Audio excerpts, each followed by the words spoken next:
have a blurse. What a horrible What a night. What a night horrible. to have a It's curse. terrible. Yeah. That was a bad time to switch over. That's all right. Oh, Not all of them can be gold. Yeah, honestly. we can't always be fucking rock solid funny. Never. Ever. Funny Ever. joke. No, I was hoping for more, but it was fine. Hey It's everybody, it's Monday. It's D&D time, which is 5th edition time to play that game. That game called what now? Symphony of Sorrow. Oh god, I was yawning. Symphony of Sorrow. I literally was going to title it Symphony of the Night, like as I was writing the title today. I was like, that's not it. That's not it. I'm waiting for when it does end up happening. It's gonna happen at some point. It's gonna happen at some point. I'm not gonna notice it. Welcome to Symphony of Sorrow. People will be like, this isn't Castlevania. Well, yes, Or it is it? Our 5th edition Curse of Strahd campaign. My name is Michael. I am your dungeon master. Before we get into all this fun recap, crazy stuff, I'm gonna give you folks a little bit of a disclaimer. Whoever's watching, Curse of Strahd, fucking rough game. It's rough. It's rough, a toughie. and it's rough as interpreted. As such, we are using safety tools, X card, and the like. In the event that there is any potentially triggering content, I will do my best to give as many warnings as I can leading up to that point. Please know that I'm not attempting to be malicious with it, so I will do my dangdest. But if we come across the point where we need to fade to black on something or restructure something, we will. We may take a break. It hasn't happened yet, but we may. With all of that being said, welcome to the game, everybody. How's everybody's fucking week been? All my arms are brute. All two. All of them. All of my arms, Var, even the ones var, you don't see. Insectoid confirmed. Yes. They're bruised. I have like so much shit and cuts moved. from lifting boxes and carrying a grill onto the back of a truck. But you've moved, and that's exciting. Yes, it is. I have proper lighting now. Wouldn't it be funny if it just, for The old light time's just- sake? It can't because I'm using the switch light, the dimmer switch Oh, light. Ah. Not Wait for the the fuse to blow. Yeah, we learned that my So, glasses. We learned that my I was glasses. disconnected.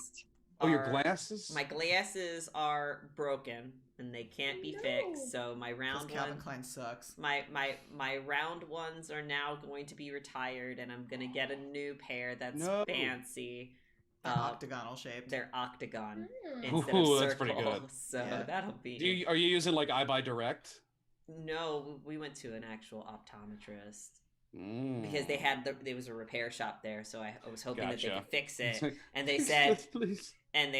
nah, there's proprietary shit in here. We can't fix it without literally It's taking. got a fucking microchip in it? Like what? Like, what literally- proprietary- Literally, they would have to shave off the metal to be able to replace a pin, then solder it back together, And then it would never and then move screw again. it back together. Get the fuck out of here. Yeah.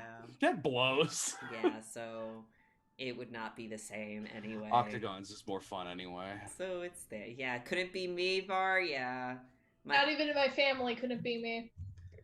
So I mean, yeah, these are the temp ones. They don't have any fancy lenses. There's no transition on them or anything like that. But they are a better prescription than what I had. So it's nice to see. That's good, at least.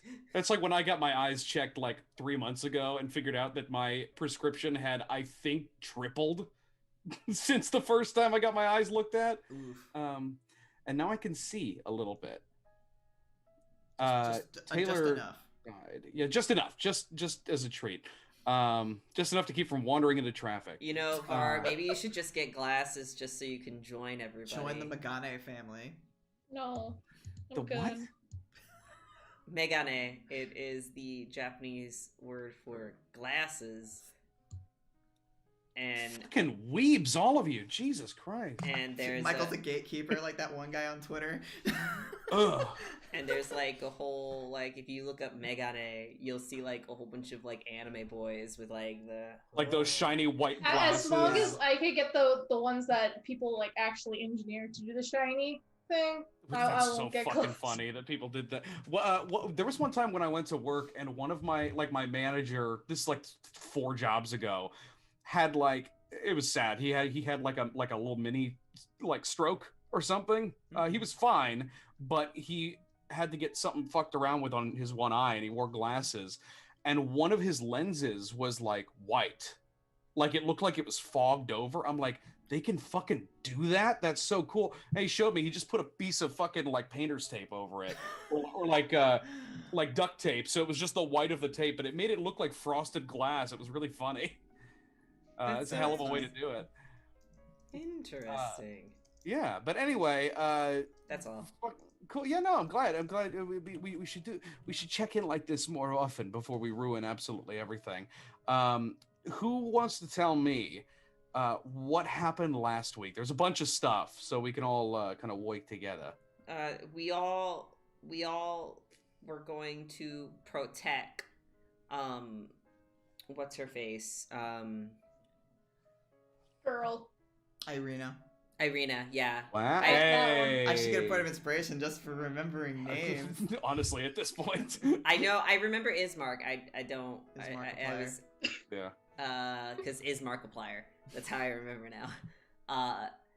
But we decided that we were going to help them by protecting them to see whomst is doing a lurk around the home. We had some ideas. We thought, because, Ismark was talking about zombos or ghouls scratching at doors, dogs everywhere, just some crazy shit, and they're all trying to get at fucking Irina's bedroom. So we were like, let's find out what this is all about. Maybe we can do a help. And so we all manned our battle stations, if you will, to see where or what we could do.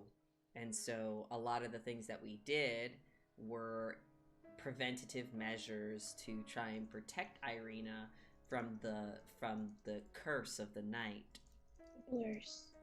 I will say that Riley lurked in sat like gargoyle at the rooftop. Riley was in the most dangerous position of us, I feel. He was in rooftop mode. But I do know that Mordecai went off and became a furry. When Mordecai went and talked to the wolves that were lurking in ooh-woo. he went ah-woo and they went ooh-woo. And $350 fine.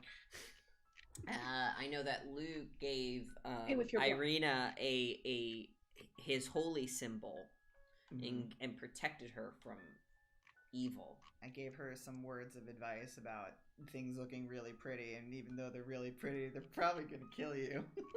And then Cassia gave Ismark a confidence boost. yeah, because Ismark was feeling a little bit lesser, if you will.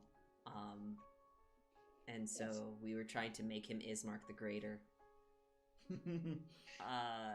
Greater than whatever he was before. And so that happened, and the ghoulies came out at night, and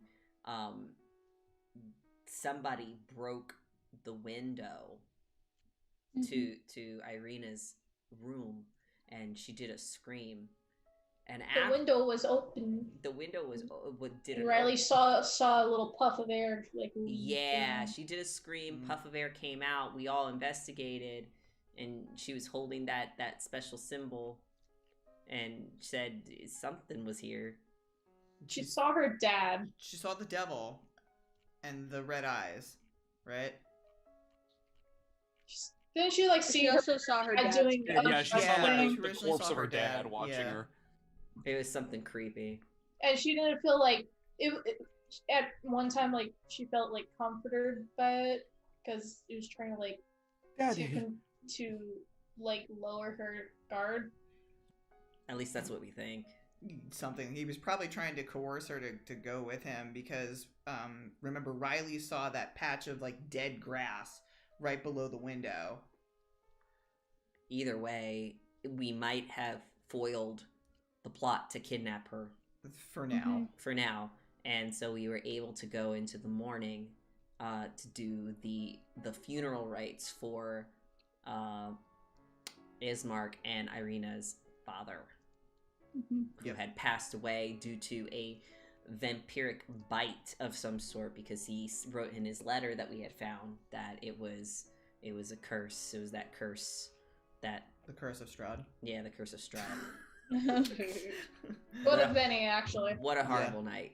And I'll stop talking.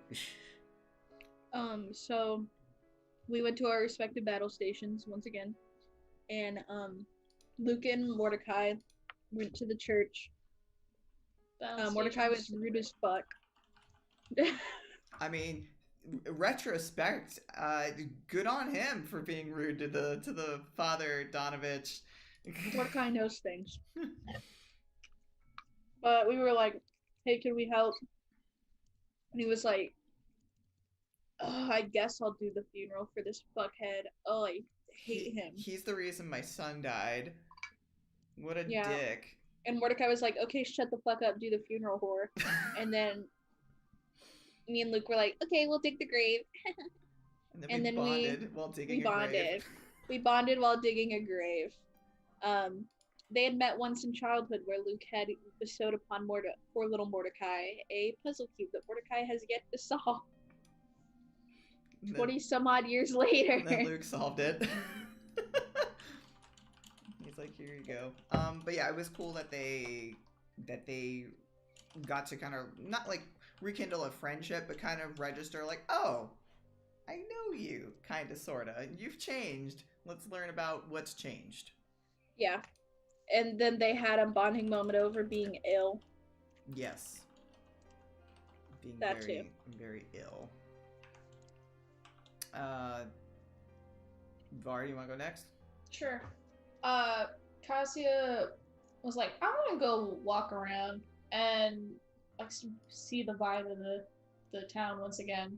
And she stumbled upon an abandoned house that the door was kicked in, and there was a sign of a struggle and kidnapping. She found the holy symbol on a pendant, well, on a necklace. And yeah, she found a kidnapping. That location. Another crime that happened was on Riley's part, but What? I don't know. I don't know about crime.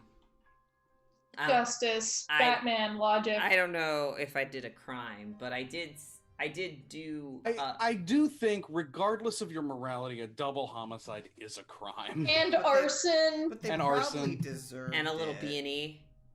A little B&E. Oh yeah, you did B&E before that. Yeah, I did a little B&E. A little 100% deserve it. There was a little bit of a breaking and entering because Riley was curious to see where Mad Mary's daughter might have gone, and if there was any evidence that perhaps the same thing that's happening to Irina happened to Mad Mary's daughter Gertruda. And so Riley investigated Mad Mary's home and discovered the truth is that yes, Mad Mary did lock that bitch up, and that bitch really wanted her mom to die. And she was hoping that a weird, mysterious shadow man that was outside her window would kill her mom, evidenced by some drawings. Riley tried to investigate the rest of the home, but Mad Mary was apparently home. She didn't mind too much, and she and Riley walked out the front fucking door back to the town square in relative silence. And she pointed out that Morgantha, Morgantha was finishing up her pie, selling her pies, the dream pies, the pies that make you dream nice things. the mushroom pies. Yeah, and so she pointed that out, and she started doing her Mad Mary thing. You know, the Mad Mary bit never gets old. The Mad Mary bit. And Riley got to see a person a man drag a child to Morgantha, start aggressively bargaining with her, leaving the child behind and taking the last pies. To which Morgantha basically doted on the little dirty child, and Riley made addition and put 2 and 2 together, and decided that he was going to follow the man. And he followed the man all the way to his home, in which he saw them, just him and his wife, partner, live-in spouse, what have you, eat the pies together, and they went into La La Land, and Riley made a choice. It was a very specific choice involving a little bit of arson and a little bit of homicide, a little bit of manslaughter.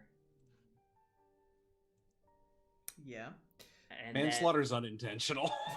Little bit That of was little bit of murder. I think it was intentional. He did cover them in acid before setting them He on did fire. walk around the house just judging things, and then he threw some acid, and then Yeah. But ultimately, he was very right. I guess it depends on who you ask. Anyway, it was still bad, probably, and so. But he walked out and then went to the church because he was done today. He was done with his investigations. That's totally fair. Everyone essentially gets the body. Cassia had a really cool way of us being able to transport the casket. funny little floating disc. Floating disc of casket holding. And we take the coffin all the way up to the church. We are taken straight back into the cemetery. We don't have any service processions indoors whatsoever. That's not weird.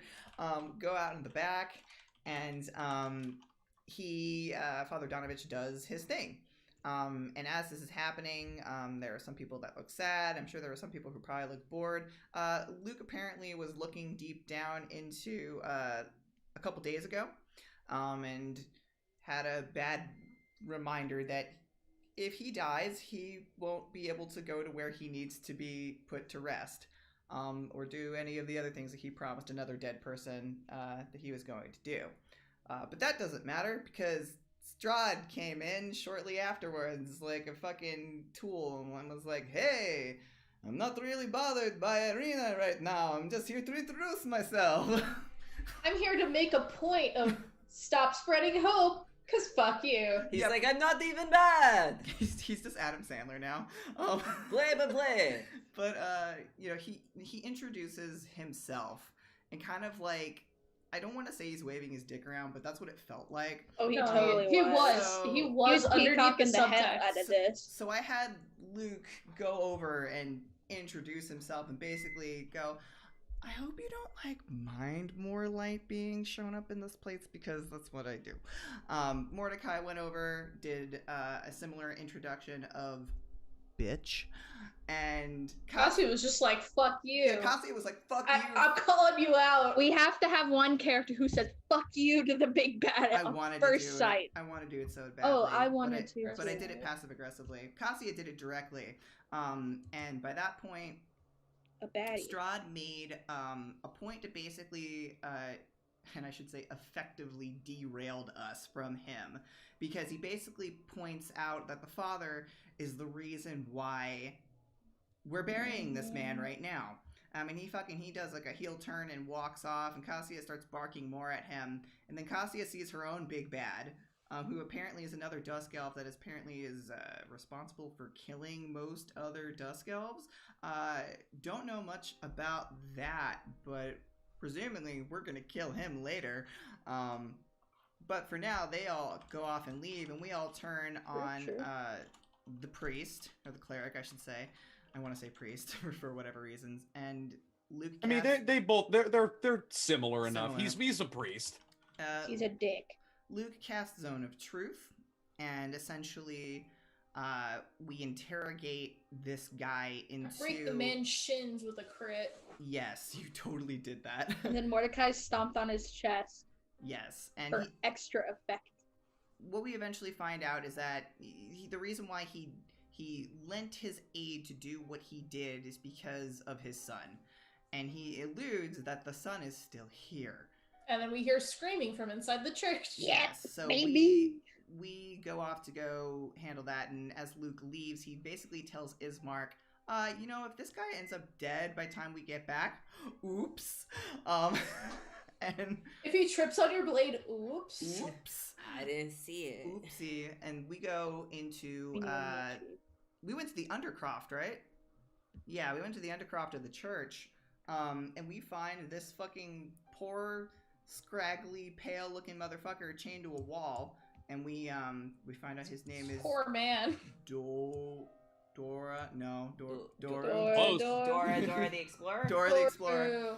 Doru. And we find out that he is Doesn't definitely count. very undead, and he is not of the zombie variety. In fact, he is of the fledgling vampire. Vampire Yeah, he's spawn. a vampire spawn. Vampire spawn.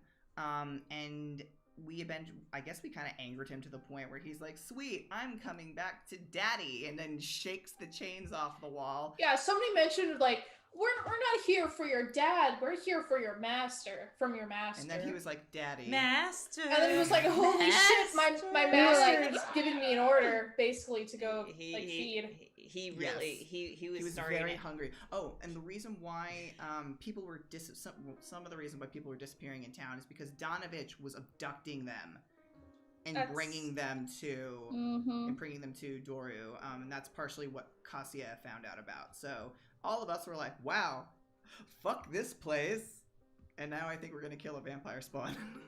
Yep. Yeah, that is try. absolutely right. Thank you for the very in-depth recap. Everybody can take 1 point of inspiration. Unless, of course, you already have We 3. probably should have done that faster. That's fine. No, it was good. You got everything. There was a lot of shit that happened last episode. And we begin. Not quite.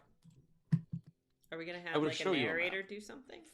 Of course we are. You have a narrator? Not particularly, but Does he sound like my you know how I Wait, love let my me get my- fucking cold opens. Good Yeah. tasting food out of them. God damn it, Taylor. He's gonna Mr. Cold Open now.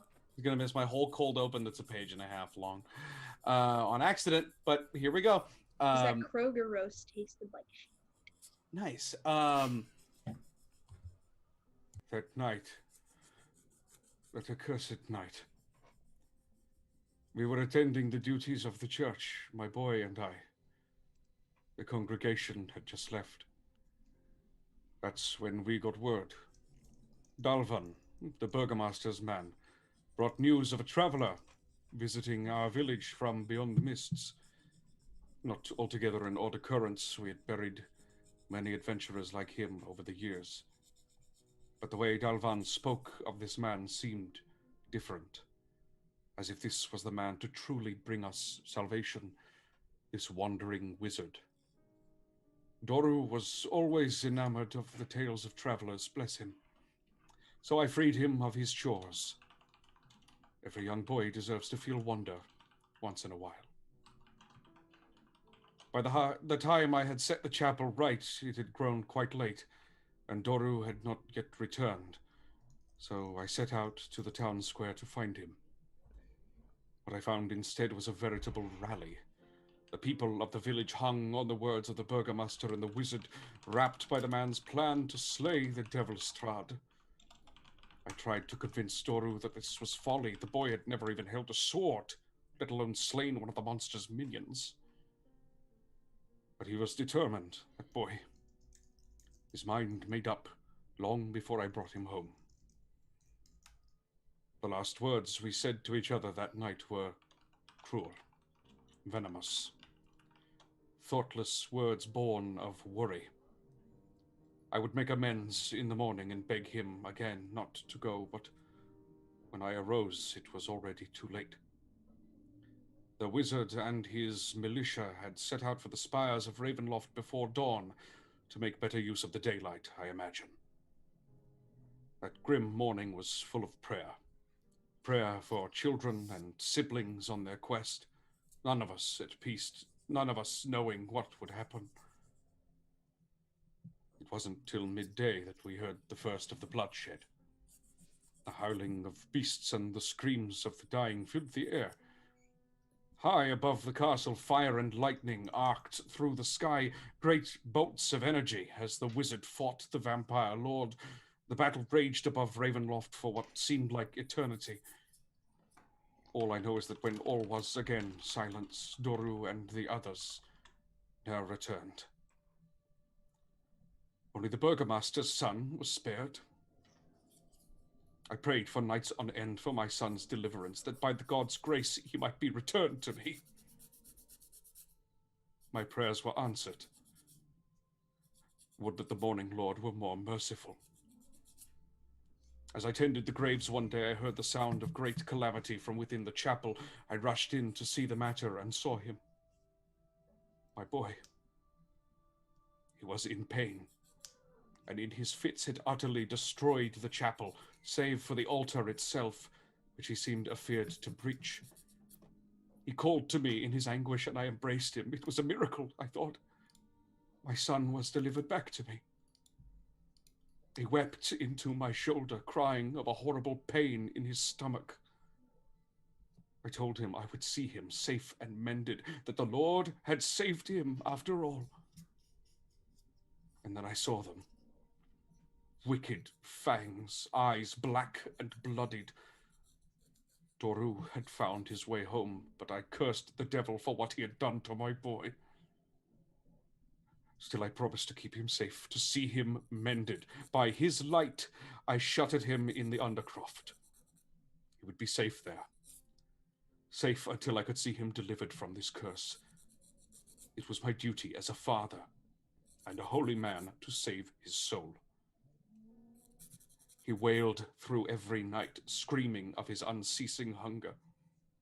It broke my heart to hear him suffer, but no food I could offer would satiate, would quell the pain in his gut.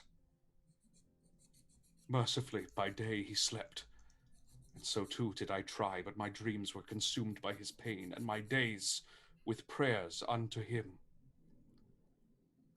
There came one day a traveler seeking sanctuary. I tried to turn him away as I had all others, but they were desperate. Attacked by beasts on the road and mortally wounded, I couldn't let him die. I took him in and did my best to minister to him, the iron stench of his matted blood stinging at the senses. And then again did Doru scream. The stranger heard and leapt up in fright, shouting of a demon beneath the floor. I tried to calm him, but nothing would assuage. He grew agitated, frightened, ready to call upon the burgomaster to deal with this unholiness. I could do nothing as Doru continued to shriek. I would not lose him again. One swift blow is all it took. One swift blow, and then my poor child could feed. Could be momentarily spared the torment of his curse and the pain in his gut. I made my peace with the gods and continued my work. I prayed endlessly for his deliverance, not for mine. My soul was forfeit, but his I could still save.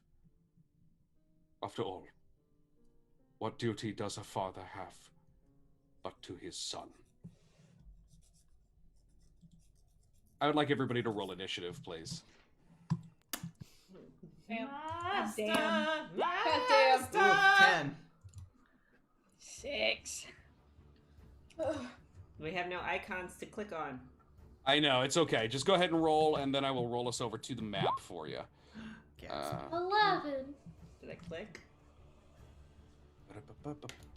We got Someone better go before me and do damage. an God 11. damn it.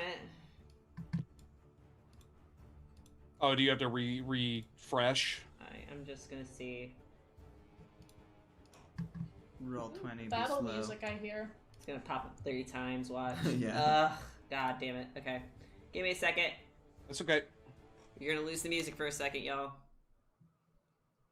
Everybody else just pretend that it's happening. Yeah. That's totally what was playing. There we go. Okay. It's a strong soundtrack. Wow. Yeah, some dude on YouTube made a whole soundtrack for Curse of Strahd. It's very cool. Oh, I'm nice. using bits and pieces of it. Don't look it up because the titles contain spoilers.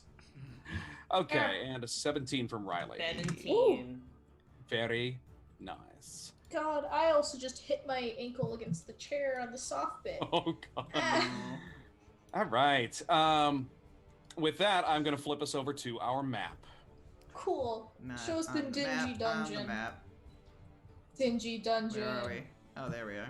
Oh, there's 2 floors. Oh, Uh-oh. you bitch! Uh-oh. You bitch! I saw what you did. You Did put what? you put pillars in there. No, the pillars were already there, my guy. This is already This is a pre-bought campaign, I- so they I already was- fixed I the was- map. I was thinking of getting rid of the pillars, but I think they're a fun little effect. Uh-oh, partial No, coverage. I was gonna say I knew exactly why you did that. Is Kasia here? Yep. Okay. Oh yeah, you're exactly in the wrong place to see Kasia. Kasia's up here. Yeah, I figured. Yeah. Oh, I can see so, everyone. I'm Cool. so angry. All right, everybody. Let's get started. Oh, shadows. This is bullshit. First in the break all order. the pillars. Yeah, and good luck getting out in time. First in the order is Doru with a 23 initiative. I mean, That was my first Alright. natural 20 of the night. He has already broken free of his bindings, as we established. Remember the spells you cast, Mordecai, you have protection from evil and good. Luke, you have spiritual weapon, which I'm assuming must be next to you at this point, simply because... Yes, I'm sorry, let me just draw. you have to draw I the gotta draw Gloria. Oh, you can't see her in this. What? You can't see her. I gotta I can see. I gotta change my color. Oh, I see. It's beige. It is beige, yes. Okay. Doru begins. It's just gonna be right here. 5, 10 feet. Yeah, I figured, you fucking bitch. Bye, Luke. Bye, me. First attack is going to be a claw toward Mordecai. Okay, he has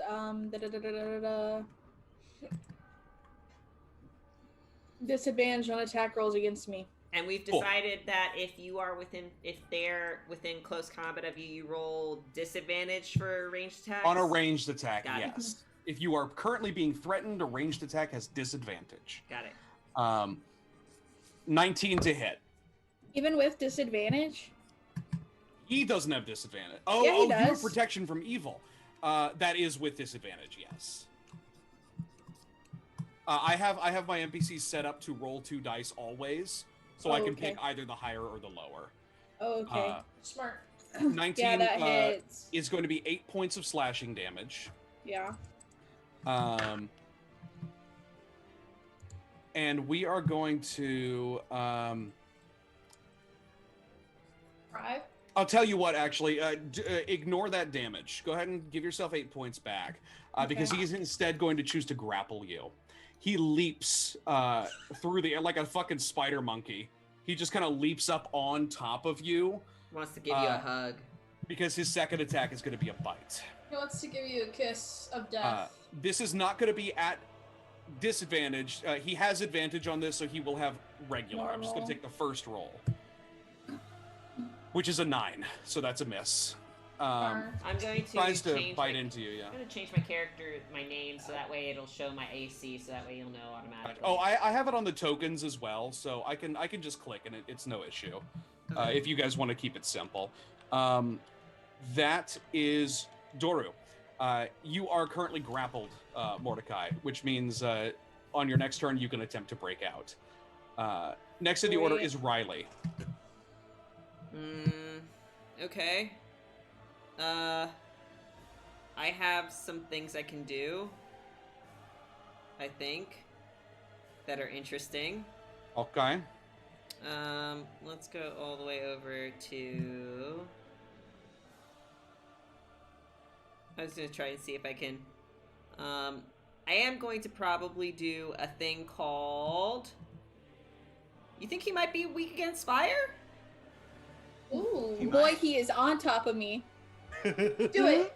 Just wait till what I'm gonna do. It's not Splash damage. On top of Taylor, so does Acid, that mean you have a acids. negative opinion on fire damage? Look, Splash I feel about damage? splash damage. Look. Yeah. Acid Hey, splash. look. Acid Acid splash is splash damage. Firebolt is direct one target damage, so. True. So I'm gonna go ahead and do a fire bolt, and see how well that works for literally anybody. Fucking sick. That is a miss. Cool. Then I'm going to go move back. Okay. And I'm just gonna chill right here. Safety cool. corner, nice. Safety corner. All right. Next in the order is Cassia. So take advantage of that safety corner. And she's gonna do a firebolt at man. Cool. It's fine. It's creature or object within range. Yep. Please work. Ink. Nice. That is a hit for 3 points of damage. If there's something flammable, it goes. Oh, no. Clothing's not flammable in this game. Clothing is not technically flammable in this game. Sad. That's all I But can. yes. Very cool. Next in the Everybody's order. like, that's bullshit. That sounds like bullshit. That is bullshit. Sorry. Next up in the order is Luke. Okay, quick question. Yes. With Homeboy being predisposed grappling Mordecai, would you say that he would be at disadvantage to me doing a touch attack to him? I'm going to double check that right now. Okay. That's a good question, because- actually. Yeah. Yeah. In That's a in good question. Pathfinder, I know those who grapple are considered grappled as well. As far as grappling,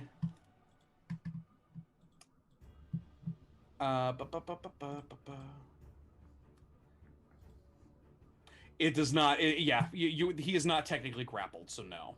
So now, okay. If he were to pin Mordecai, then they would both be restrained and prone. Okay. Nice. Okay. Well, all right. So first things first. Stabby McStab is gonna go. Cool. Bonus action. Does a 25 hit? That's a big hit. 25 to hit, 11 points of damage. Okay. Hit him there. What I am going to try to do before using my channel divinity is that I want to try to do a touch attack. It's not really an attack. I want to cast light on him. Okay, light needs to be on an object. So we can say that he's wearing something. Maybe he's got a holy symbol manacles? around his He neck. still has those manacles manacles. He's got the manacles on. You're correct. There you go. So I want to try to touch the manacles. Remembering that that casting light is an action. Yes, I know. This is going to be my Okay. action. Got it. So what I'm going to do is I'm going to what do I need to roll to do a touch basically, or do I just need to? It's a touch attack. Actually, no. Light does not have an attack component to it. No. Fuck it. I think the chains are long enough that you could reach down and grab one and cast light on it. Okay, how long are the chains? They're probably like 5 feet a piece. Okay. I just want to make sure that it shines a bright light in a 20-foot radius. Okay, and then an additional 20 feet of dim light after that. So as long as that's on him, that is on him. Okay. Are there any other effects to light besides just the literal brightness of it? The light can be colored as you like. Complete covering of an object with something opaque blocks the light. Obviously those pillars. The spell ends if you cast it again or dismiss it as an action. So no. Okay. So what I'm gonna do is, because me casting light enhances a lot of light cleric's abilities. Oh, really? Yes. Like it, So, like, if you are in bright light, X yes. thing is It better. says it Okay, improves cool. destructive power of your cantrips. It allows me to use warding flare. And it also allows me to dispel magical darkness and sear foes with radiant light. Oh, can Damn. you ping that for me? Yes. That's my other features under what I have for it. If you need me to find like other Got stuff. it. I'm not seeing that there's any other that there's any. I don't think you need to have used light for this to happen. Oh, okay. It's just I thought like I had to use light to use this stuff. No. I think this is just inherent to your domain. Oh. Well, I cast light anyway. Cool. Hey, it's a cool look, and also you're in bright light in the event that Well, that's going to help also, anybody like, see. I'm thinking like old school like vampire logic. Like if this motherfucker is underground, what does sunlight do to him? There is a difference between light and sunlight. Just so you are aware, magical light will illuminate, but it is not literally sunlight. Okay, so it doesn't have the same exact effect. Okay, so it's not going to actually do. It won't harm him, but you have illuminated the space so that I can't play any bullshit with, oh, you're in dim light, take disadvantage, asshole. Okay. So the light has happened. You did you got a good attack him with a spiritual weapon. Okay. You will not lose him in the darkness, I will say. Okay, that's totally fine. That was just my idea. It's like I thought like light was more like because he's a light cleric. I thought it was like radiant light. So that was that's my bad. No, that's fine. There are special spells that literally like sunlight or sunbeam or whatever the fuck Sunburst, that says I think is sunburst. Yeah, this is sunlight that it will say. Okay, that's totally fine. I also have that's what I'm gonna do for my next attack was it's the harness the sunlight thing. Oh, your channel divinity. Yeah, so I'll do that next turn. So awesome. So because he is dealing with Mordecai, I can move freely, right? I will say so. Okay, cool. At least in this moment, he is desperately trying to get a drink. All right, I go there. He's thirsty. Okay. We just all leave Mordecai to die. So next in the order is Mordecai. So the way this grapple works, you can use an action to attempt to break the grapple with acrobatics or athletics, or okay. while you are grappled, you have disadvantage on all attacks. It's so weird. It won't let me rotate my pokey stick. Dang it! It's not a state. It can't. How do you rotate? It can't be a straight saving throw. No, it's not a saving throw. It's a check. I'm gonna roll an athletics check to try and get out of this. Okay, that'll be your action. Yep. Okay, go ahead. You break free of the grapple. You manage. What do you do to get him off of you? I imagine Mordecai probably had one of his swords drawn. And it starts coughing on him. I imagine coronavirus, he held the sword up like this to try and like push back against him, but he's gonna kind of muster his strength and use the flat of the blade to like push him off. I'm gonna push it. Yes, gotcha. He is live. He is wiry. He was trying to like wrap himself around you to get close. That's why he missed your neck, is because you had him by the throat with the flat of this blade. Him trying to chomp at you, and then you just shove him backwards. It does not technically count as a disengage. However, you are not grappled. Hold on, give me 1 second. As a bonus action, as my bonus action, I'd like to designate him as my Slayer's Prey. Your Slayer's Prey, very cool. Yep. I'm not even going to bother marking it because he's the only target right now. But he is your Slayer's Prey. Actually, I will mark it so you remember to do extra damage to him if you hit him. Boop. Thanks. Okay. Would you like to move anywhere? I'm gonna take an opportunity attack. But he has disadvantage. True, because of your protection. Gonna be about back here. Okay. Opportunity swing is a miss. All right. Next in the order is Doru. Doru kind of shrieks angrily as he sees that there's like this blinding light kind of illuminating all around him. In fact, the light is illuminating enough that I would like everybody to roll me a perception check. 13. Specialized 20. Very cool. Yeah, with a 20 and a 15, at the very least, you can disseminate this information among all of you. That huge slash that your spiritual weapon made starts to close up a little bit. Fucking regenerating son of a bitch. Yep, vampires have regeneration. Not for long. I have chill. Michael, touch. I need grievous wounds. You're right. I need executioner's calling. Whoa. Isn't chill touch necrotic? Yes, but they can't regain hit points. Oh, is that a thing? Yeah. Can you ping it for me just to see? Yes. I want to see the wording. Oh, well, I casted it. Ghostly skeletal hand. Target. Blah, blah, blah, blah, can't regain hit points until the start of your next turn. That's pretty fucking cool. That's sexy. That's very good. That's smart. Roll me a religion check, everybody. Can I have advantage since this is my favorite? 22. The difference between the Santos. Where's I know this. Go ahead and roll it. Yeah, roll again, Mordecai. There you go. Okay. 3 of you. Oh wait, 2 of us got nat 20. And that's our nat 20. For the We combat. don't got any pluses. You can stop the regeneration with the chill touch, which is, again, smart. And if the thing is in sunlight or running water, it does not regenerate. If it takes radiant damage or damage from holy water in the previous turn, it does not function on its next turn. Mm. Well, I know That's- I'm doing my next turn. There you go. There Mordecai you go. will yell, running water, radiance, holy water, something. He can't heal himself.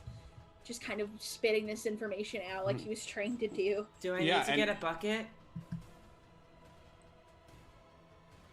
I mean, it will run once.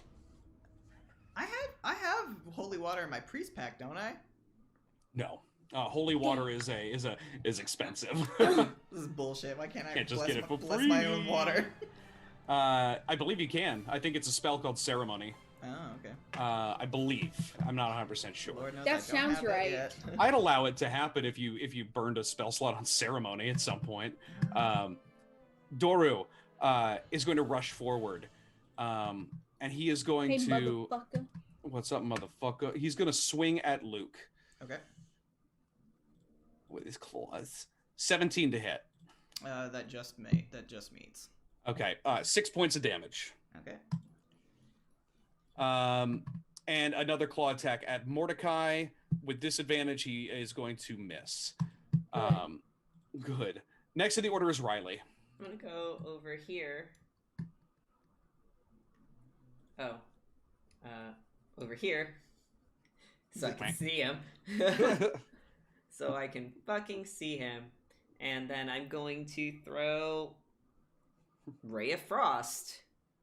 Fun.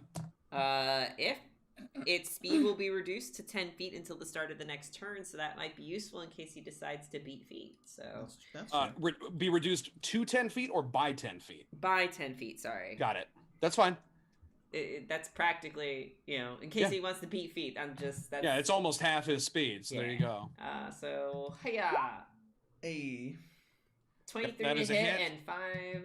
and 5 points of cold damage, and 5 points of cold. and there's ice that's now starting to form around his cankles. Oh no. He's got cankles. Yeah, he's very thin everywhere except his ankles. Where the blood goes. And that is, how long does that last? It says until the start of my next turn. Okay, so we'll just remember that for now. I got a little marker there. He's cold. Next in the order is Cassia. Cool. I guess I'll use chill touch again. Cool. Well, Woo! Damn, very nice. If I hit it on a dead target, it also has disadvantage on attack rolls against me until the start of my next turn. An undead target specifically with chill touch? Yes. Fancy. Yeah, there you go. Against you until the end of your next turn. What a cool spell. He takes 1 point of damage. But you have effectively killed his regeneration for the round. That's Which is good. probably- that's that's better probably for the than best. nothing. Yes. Yeah. Fair enough. All right. Next in the order is going to be Luke. Okay, Gloria's gonna float over here and try to do another stab. Cool. 16? That's a hit. 10 rounds that lasts, correct? 1 minute. Yeah, I believe so. Let me double check for you real quick. Spiritual weapon. Up to 1 minute. Yes, correct. So go ahead and just make a note. This has been round 8, or Yes. this has been Round 2. 2. You have 8 rounds left. Sure. In the event that this starts to go quicker than I thought. Yeah, sure, no problem. So what I am going to do for my actual action is that I'm going to Channel divinity to harness sunlight, banishing the darkness and dealing radiant damage to my foes. As an action, I present my holy symbol, and any magical darkness within 30 feet of me is dispelled. I mean, granted, that's not really there. Additionally, each hostile creature within 30 feet of you must make a Constitution saving throw. I'm giving you disadvantage with my inspiration. Thank you. A creature takes radiant damage equal to 2d10 plus your cleric level on a failed saving throw and half as much on a successful one. If the creature has total cover from you, it is not affected. Which it is so me. he is going to roll con with disadvantage. That is a 5. That's a fail. That is a fail. All right, so you are going to take that much damage, which is not 15 great. points. 15 points of radiant, which also cancels out his fucking regeneration for this next round. We see a flash of light emit from the church itself outside as like this blinding light comes up through the floorboards out the windows of the church. And Donovich, who is still on the ground, pinned by Ismark, just screams, "No!" And we go back to it. Next in the order is Mordecai. It's a fucking rave in there. No one authorized this rave in this church. Taking a step back. Okay, you're gonna take opportunity attack. Okay. Would he be blinded from my magic? Is that an effect of it? I was just wondering, with what I did before, see your foes at magical light. Nope, never mind. Okay. Swipe of the claws at disadvantage. 12 to hit is a miss. So Mordecai, you are safe for now. Good. I'm gonna make an attack with my longbow. Very cool. 13 is a miss. Unless you'd like to use inspiration. No. Okay. No. All right. Anything else for you, Mordecai? Music stopped. What? It did stop. Nope. Untrue. Starting it again. Did that work? Or Yes. Did you hear it? Okay. Next in the order is Doru. Doru does not regenerate on this turn. What he does do is turn to Luke, who's the only one there. That's fine. He's going to take a swipe at a claws. 18 to hit. That will hit me. So I'm gonna. You're going to take 9 points of slashing. Actually, no, you're not going to take any damage. He's going to grapple you. Sucks because most of my spells are necrotic. Anyways. And then for his second attack, he is going to try to bite you, Luke. Okay. With advantage, that's a 9 to hit. Okay. So, no. No way. He bites next my to the scarf. order, yeah, there you go. Next to the order is Riley. I'm going to frost him again, because that way he stays slow if I hit. That's a hit. 3 points of damage. And he is still befrosted. Just baby hits. Just Yeah. Yeah. Pew. Pew. Next to the order, Cassia. I'm gonna do Eldritch Blast. Very cool. Cause where the hell is it? Why isn't it not there? Oh no. Why isn't it marked as an actual attack? Hold Alright. on. Whatever. That's bizarre that it isn't. Yeah, it's not. You should be able to cast it from your spell sheet as an attack, and then we'll figure it out. I'll just roll it like that. Okay, you do need to roll a d20 to hit. Oh fuck. D20 plus spell attack modifier. There you go. Hey, there's a crit. Hey. I'll roll another one, I guess. Pick a funny Yeah. card. Oh, yes. Let's do Pick that. a funny card. Pick a card. Pick a funny card. Funny card. I'll let it swing for this combat because I didn't say so before, but I think that the Funny card. the deck is going to be in place of double damage. Okay. So we'll see how we feel about that later. Sure. We're gonna Any pick a card. Any card. I have to get my deck out. Funny card. Sorry. Funny card is. Nope, I'm on the wrong page. The Anarchist. Oh. The target loses 1d6 minus 1 teeth.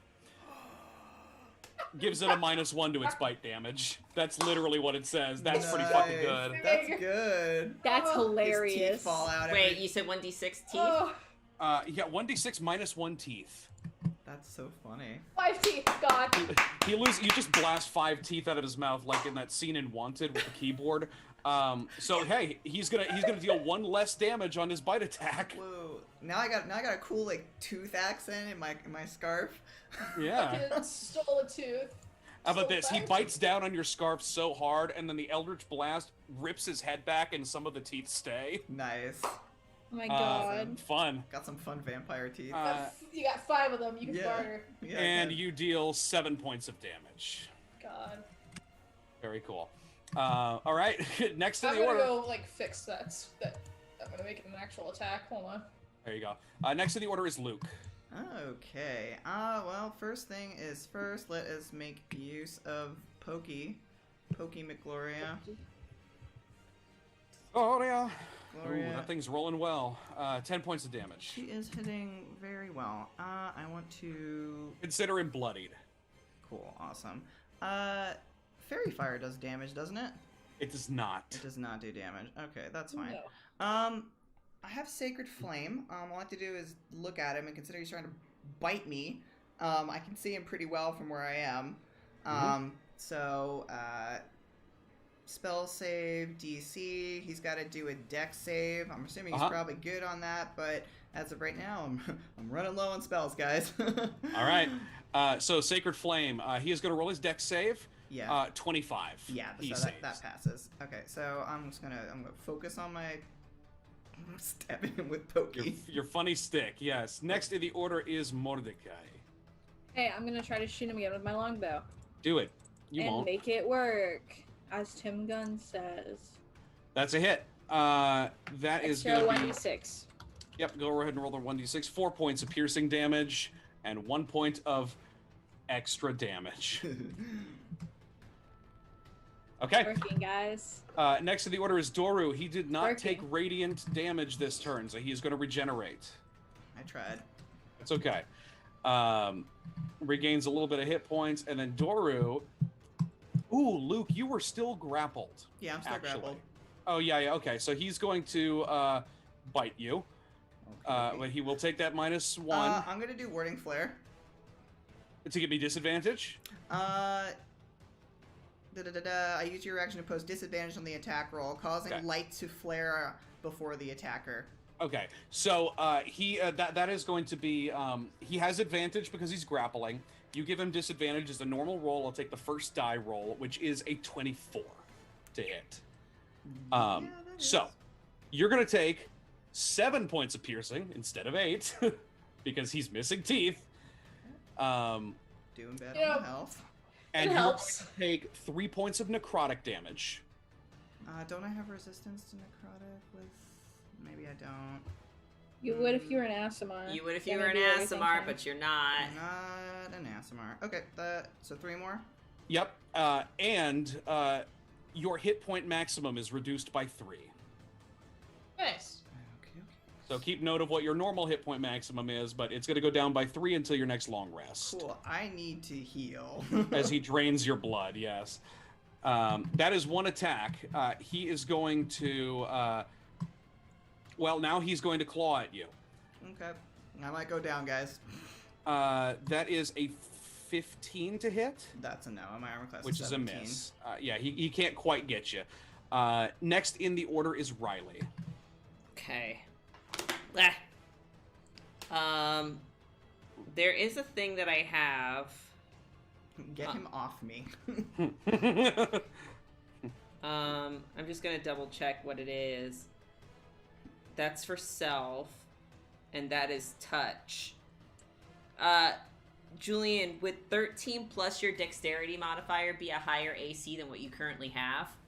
13 plus my dexterity modifier? Yes. I have a 12, and I have a plus, or it has a 1 to it.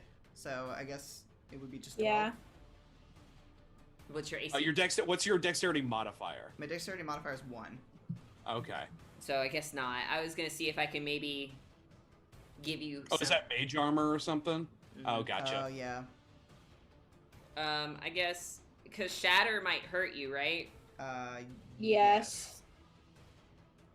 I just say I have 6 hit points left. Each creature in a 10-foot radius sphere centered on that point must make a Constitution saving throw. So, yeah, I think You can angle it if you target. So I'm gonna make a rule Yes. on AOE spells. You can make the center point of the spell anywhere that physically exists on the map. So you can't like target outside of this and go, oh, the radius starts over there. But if you were to like center it on the wall over here, you would be able to hit Doru and no one else. then I'll do that. Okay. I mean, if you do go down, I have Spare the Dying as a That's true. cantrip. So I'd like to maybe, prevent that from happening in general, so... Okay. You want to cast Shatter. I want to cast Shatter, so it is a saving throw. It is a Constitution saving throw. Since he's undead, I imagine he has a low Constitution saving throw anyway, but that's just my guess, so I'm just going to roll the Shatter. Have it to happen straight. Okay. Yeah. Okay, that's a lot of damage. He fails his saving throw. So he's going to take 17 points of thunder damage. Consider him re-bloodied. Nice. And can you please ping the description of Shatter for me into the chat? Sure.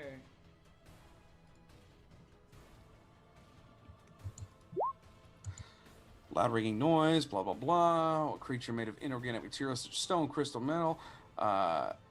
Non-magical object that isn't being worn or carried also takes the damage if it's in the spell's area. You cause this shattering to happen, and yes, he literally will... he retches back as he takes this damage. You see literally blood kind of spurt from his ears. Also, as the pillars in this corner of the room begin to crack and give way. Uh-oh.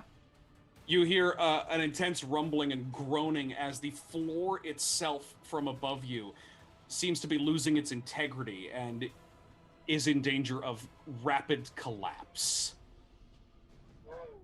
Thanks, Riley. Boulder? Boulder? I don't think anyone has anything that can shove him, though. You can do a shove attack as an action. I can. I'm grappled. True. Somebody If can. anyone can, it's probably me. Next in the order is Cassia. I'm going to give you some mechanics here. All of you. This quadrant over here, we're going to talk about like all the places surrounding these 4 pillars, which, yes, is going to include Doru and Luke, will collapse by the end of this round. Nice. So I have to move regardless. And then on the next round, the rest of the ceiling will collapse. Oh, Cool. guys, I'm gonna die. So, I'm going to let you know that happens. You have until Doru's turn, which is Cassia, Luke, Mordecai, to clear at least these squares over here, including Luke is right at the edge of this radius here. And then once the turn order whips around again, this whole area will be collapsing. There are stairs over here. Cool. Okay.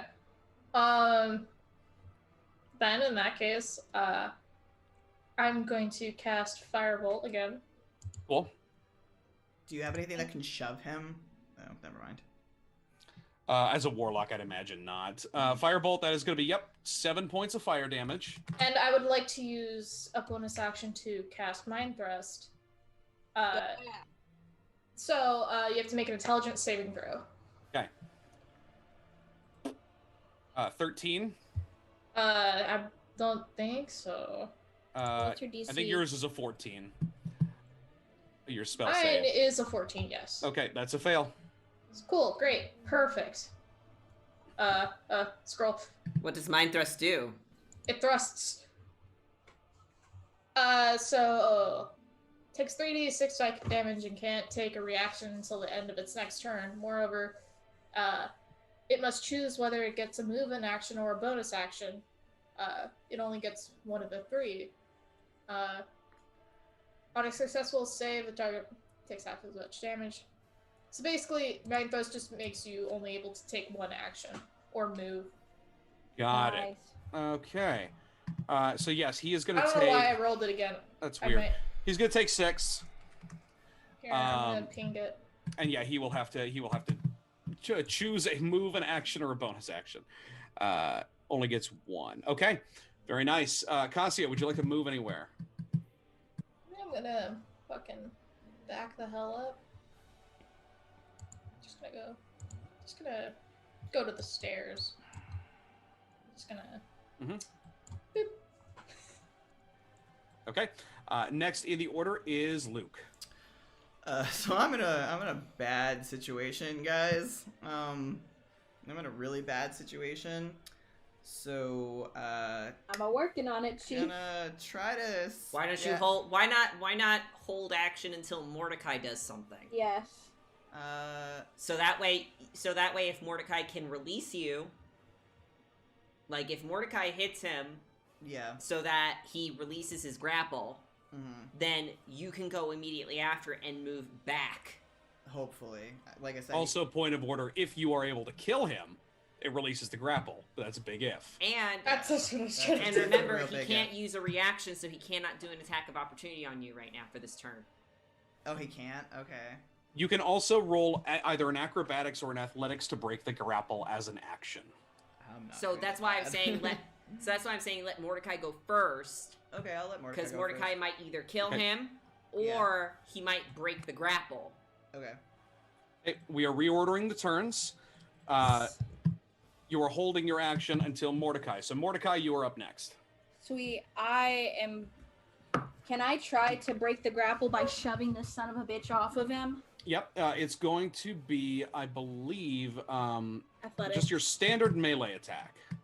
Okay. By the way, he's no longer frosted. Thank you. Okay. I want to use my inspiration. To go. That is a hit. You're going to move 5 feet and give him a shove, which is, yes, effectively going to break the grapple and knock him back 5 feet. See, now you can move back. Okay, good. As a bonus action, I would like to use Ensnaring Strike. It's a bonus action to cast. The next time you hit a creature with a weapon attack before this spell ends, a writhing mass of thorny vines appears at the point of impact, and the target must succeed on a strength saving throw or be restrained by the magical vines until the spell ends. Very cool. Okay, so you're prepping that on your bow, basically. Yep. Got it. Would you like to do any more movement, Mordecai? Mordecai's...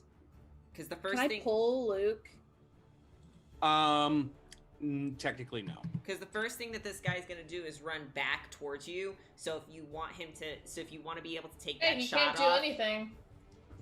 If he Oh, yeah. moves, he can't do anything else. yeah, but Yeah. but if he gets within 5 feet of you, I'm just saying, you're gonna have disadvantage to hit him. Mhm. Okay. Next in the order is Luke. Okay. First Gloria is gonna take a stab. Give it a go. 14 That's a is miss. gonna miss. Okay, that is fine. I can still see him from where I am, right? Yeah, if your token can see him, you can see him. Okay, great. Then what I would like to do is I am going to send a guiding bolt his way. Okay. 23. That's going to be a hit for 12 points of damage, and he is very nearly dead. Imagine like Luke throws that off, and as he's kind of backing up, he looks towards Mordecai and he goes, "I owe you one." Oh, Taylor can't even hear me say it. Taylor's got the blood in his ears. It's okay. Awesome. Next in the Hey, order. he can't regen because There it's you go. radiant. Yeah. That's his. It's radiant damage. He does not regenerate. It is Doru's turn. The floor above him begins to rumble and crack. So what he is going to do is he is going to go... He can only either move. He can only move or attack. Bonus Attack action. or bonus action. Gotcha. He is going to go... He's going to move. He's going to go 5, 10, 15, and begin to scale the wall 20, 25, 30. He is now on the ceiling. Cool. I mean, it's gonna come down, so... Phasmophobia, huh? He's out of the first increment, I will say. Yeah. And the ceiling collapses in that area. Next in the order is Riley. Also, Taylor, you missed Luke saying thanks to Mordecai and that he owes him one. Oh, I'm sorry. I was hungry. It's okay. I didn't realize you were gone until I looked over. Sorry. Now, you guys are going to have to make it to the top of these stairs to get out. I mean, yeah. Oh, where was I? I was right here. Yeah. Okay.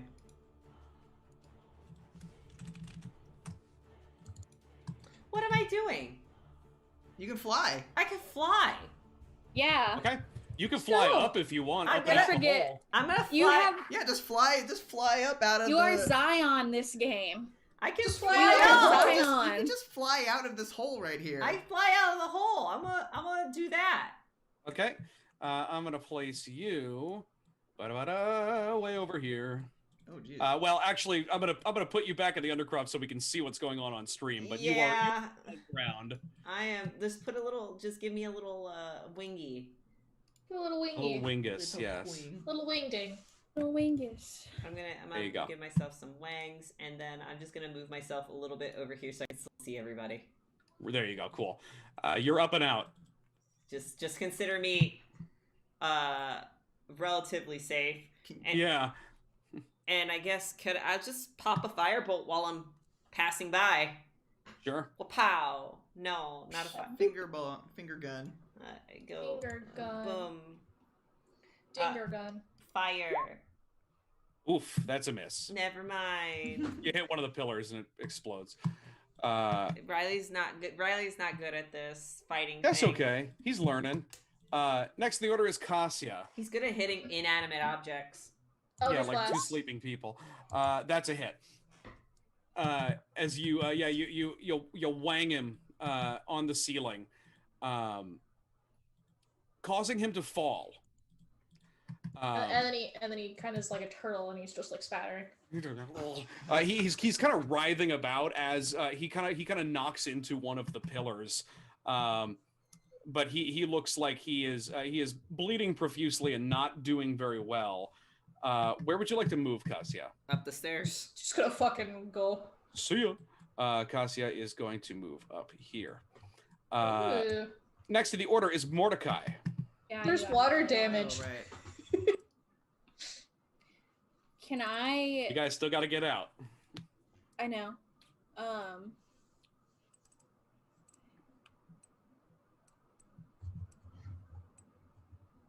I would double move and get out. If you can't move enough. Because realistically, is he going to be able to get out of the stairs in one turn unless he double moves? But even if he does, then we have several people that are ready to pop him the moment that he comes out. Mm-hmm. I was gonna say I could try and get that ensnaring strike on him so he can't move anyway, and Mordecai books it. Go for it. I have 2 attacks I can throw at him before I run up the stairs. Do it. Go. Go for glory, sir. Yes. That is a hit. He's going to take 3 points of damage plus whatever the ensnaring strike damage. I'm going to say That's. you have reduced him to 0 hit points. You get this ensnaring strike off, and these kind of plants and vines grapple him to the ground as he is fiercely trying to rip his way through them, causing slices across his whole body. He continues to scream as the ceiling begins to collapse. Mordecai, where are you going? There's an extra 1d6 of damage there too. Thank you. Yes. I'm booking it. I'm booking it. I have 35 move speed. Semantics. Can I go diagonally? Is that a thing? Yes. You can't go through the pillar though. Oh fuck, that is a pillar. Dickus. That's 10 feet. That's 15. That's 20. That's 35. I could get to the top of the stairs. Yeah, we'll say you're safe there. I'll fucking yank you through. And you can help Luke get out. Luke, where are you going? He's at 0 hit points, but he's still he can step. Mechanically, he's dead. He can. Okay, but he's not going to regenerate. He's undead. Mechanically, So- he's dead. Dramatically, he's still writhing against the ropes. Okay, yeah. If there's nothing that I need to do, then I will. Mordecai's just gonna try and wave saunter you my through. way. Like, come on. Okay, you make your way up, and Mordecai, as you kind of lift your way up the trap door as well, Riley, you look from above. As the rest of the ceiling begins to collapse, Doru is unable to fight against these bindings, and the floor caves in on him, leaving him silent at last.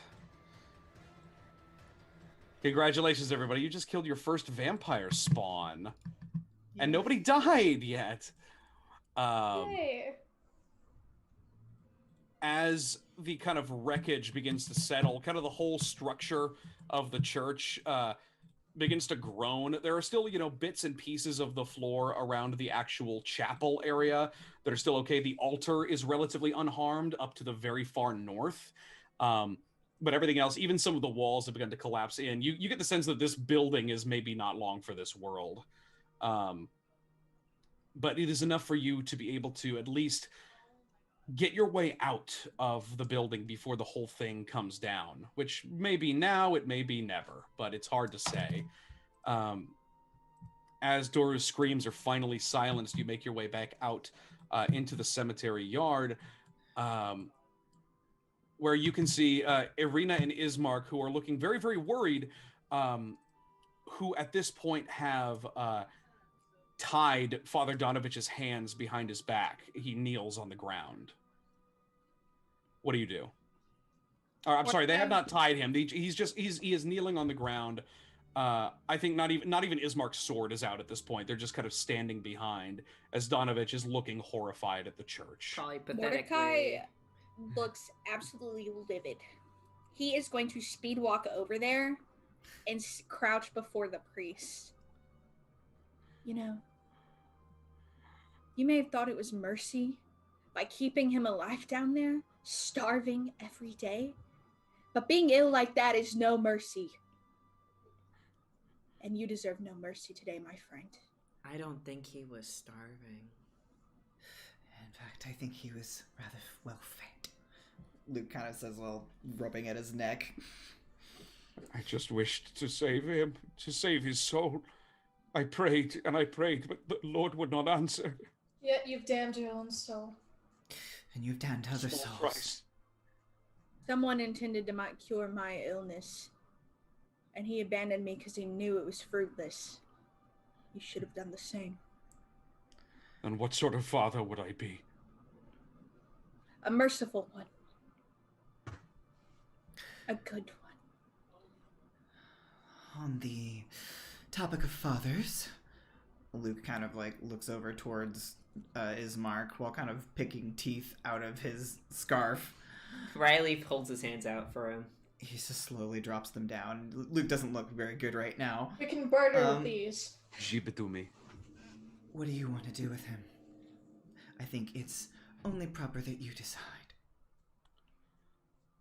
Ismark is slightly taken aback by being given the kind of, not responsibility, but being given this kind of choice. And he contemplates, and he says, far too much blood has been spilled. I won't do it. Irina? She looks to the priest. Slight anger in her eyes after the kind of reveal that it was Doru who bit her father. It was Donovich's fault, that Doru was even still living. Mm-hmm. But she looks to him and then looks back to the grave and simply says, "Let us bury my father and be rid of this place." And she will walk away. She will walk toward the grave. Then, Luke kind of steps over to join Mordecai and looking down at Father Donovich. It is by your peers the only reason why you're still living. Like I said, no mercy. You have to live with it. Where is he? He's dead. Buried. Crushed. In the ruins. Asleep. Perhaps he will find peace. Perhaps. I want to say Luke doesn't say anything to that. He just kind of just stands back up and he just goes over to just help Irina try to bury. Ismark will be over there as well, helping out. But the father will just kind of still sit kneeling, his hands kind of just at his sides, staring at the ground.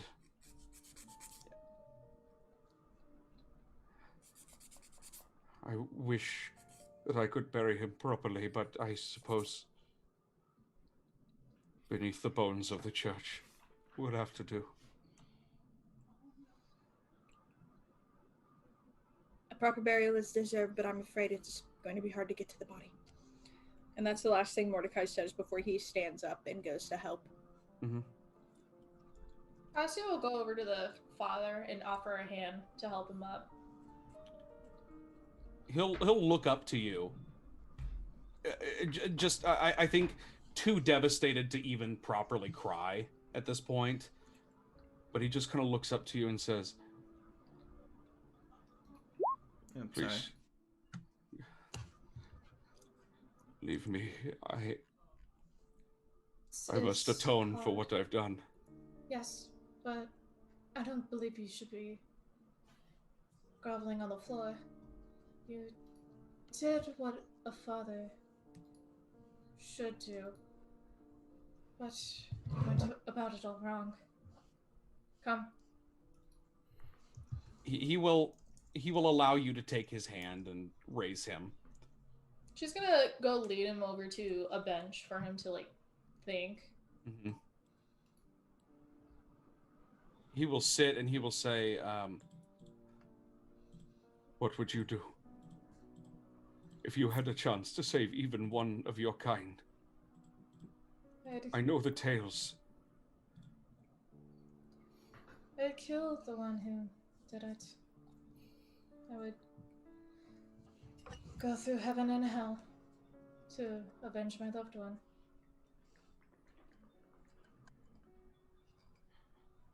Heaven and hell.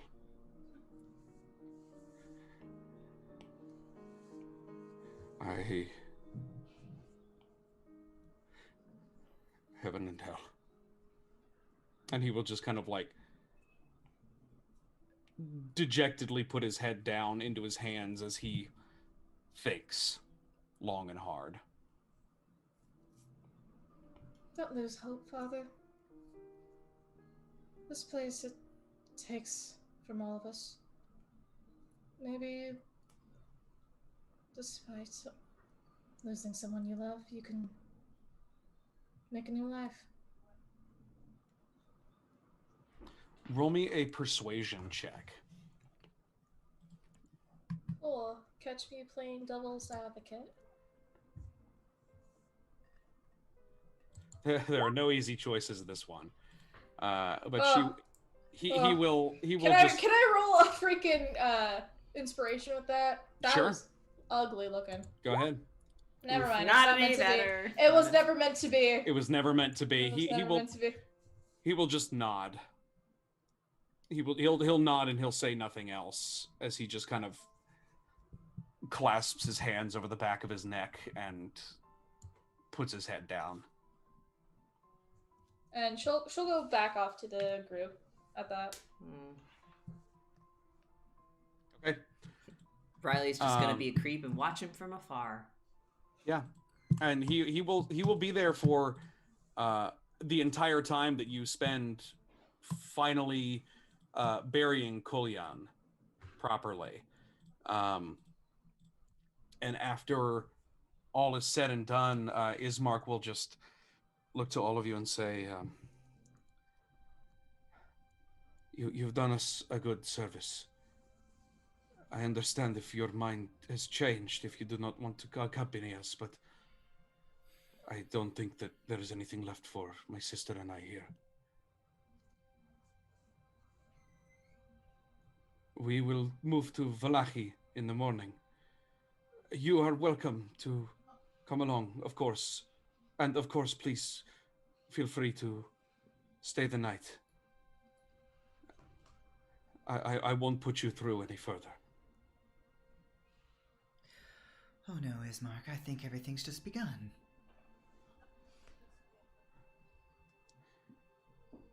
He'll just kind of nod and say, by my life or death, I will do what I can to help you, to see her safe.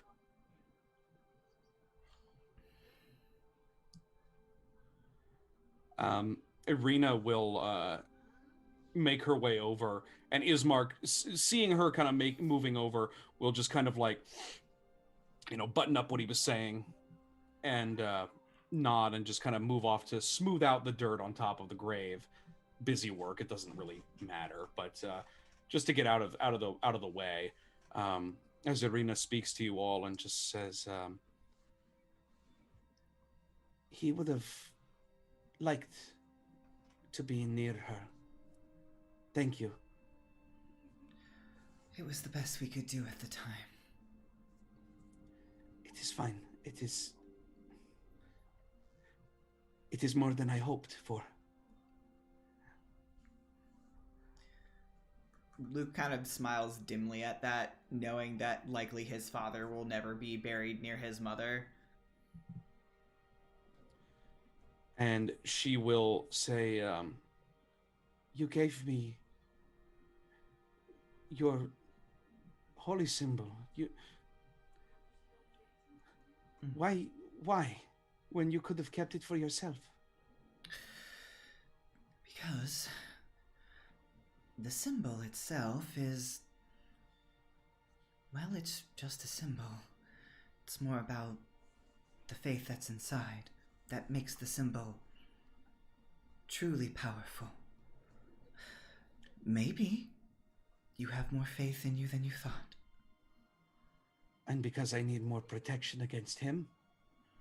That is if you want to be protected against him.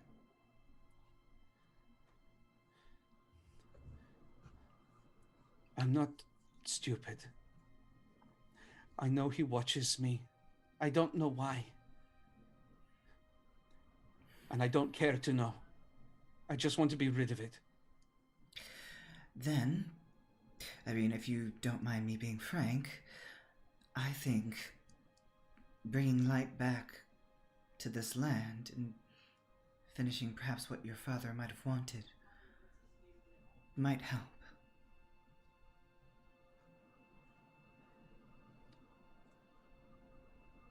Okay. If you want, later I can tell you some things about Lathander if that's an avenue you're interested in. It'd be nice to hear a good story. A happy one. Oh, there's several. I know that he just wants to see me safe, but I'm not naive and I'm not useless. I want you to know that. Well, you look like you could hold a sword. I've used one before. Oh. Here or there. Let's reverse the trip a little, guys. Well then, fight back with us. Would there be more like him? Gesturing to the church, the wreckage. I'm sure that there's probably plenty of them. All the more practice for you. As Luke says, as he's He's got like that light blue scarf is just like it's just drenched in blood. Yeah. And she'll say, and indeed for you all as well, looking at the blood. Oh, this is a superficial wound. It'll heal over after I've rested for 8 hours. Shut the fuck up. Mechanically, Well- this won't last very long. Well, we better get it cleaned either way. Come. And leave Who him. catches vampirism? Yeah. Yeah, is that a thing? It's always sunny Oh, music yeah, plays. you can't catch vampirism by just being bit, right? No, Okay. not like it's not quite like lycanthropy, stuff like that. Lycanthropy you can catch from being bit. So fucking be careful if you run Catching into a werewolf. cold. Don't Like get bit by catching a Mordecai. What does that mean? Irina will say basically we'll make that final gesture and say leave him. Looking back toward Donovich, who still rests with his head in his hands. As if you are ready, you can all make your way back to the Burgomaster's mansion to take a well-deserved long rest. Spell slots. Nice. Spell slots, they Yep. come back. Bring him back, Yes. baby. All 2 of them. Woo! Bring it back, bitches. How do I have more spell slots than you? Do I'm a warlock. I'm a ranger. Michael, What's up, Julian? does my maximum hit points go back to its maximum, or Yes, is it does. Okay. After a long rest, as you sleep for the night, and find yourselves relatively refreshed at the very least, you see Irina and Ismark are packing their things for the road, packing light, a backpack apiece. But besides that, they are ready to leave whenever you all are. It's just a matter of if there's any more conversation you would like to have, if there's anywhere else in the village you would like to visit. I'd like to go see Morgantha. I thought as much. So is Hey, Mrs. Riley Lovett? going? Is Riley going alone, or are you going to tell somebody about what you saw or what you did? I'm going What's to the real go. question? I'm going to go see the Dream Pie Lady. Are you just saying it to everybody? Mm-hmm. I will be back. Alright, don't get lost. It's like Luke looks like he wants to say something, but he's not. Okay. I mean, Riley. I will say, out of character, it's an open invitation for anybody to come along. I know Riley didn't say specifically, but I don't think Riley wouldn't mind Right, one way or the he other. didn't necessarily say, yeah. So does anybody want to accompany Riley to go see Morgantha before you leave? I mean, I'll go because I already have a good repertoire with her. Yeah, sure. Is there anybody else in the village that the other two would like to visit before leaving? Or any other unfinished business? Unfinished business. Not to say you can't come back to Barovia, but for now, I you mean, gotta doesn't meet Mordecai want to check on in with the best Yeah. boy? Lenny. the boy. The boy. Yeah, I mean, Mordecai Cassio will thinks- go with you as like defense, just in case like a guy pulls out a gun on you. He I mean, hates Man, me. Barovia is fucking Mm. At rough. least this village is rough. Pulling but, guns on people. Yeah. But we'll split 2 and 2 for now as we'll start as Riley and Luke kind of make their way down the street heading toward the town square where Morgantha is ostensibly set up. You all make your way to the town square. It's just 2 of you peel off basically. What do Riley and Luke, do you talk about anything on the way?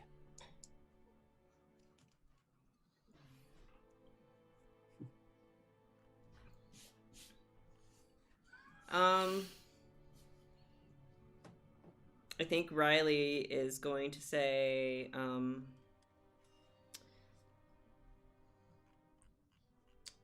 You are sadder than how you sound in your letters. Luke blinks at that. I didn't realize I sounded sad in my letters.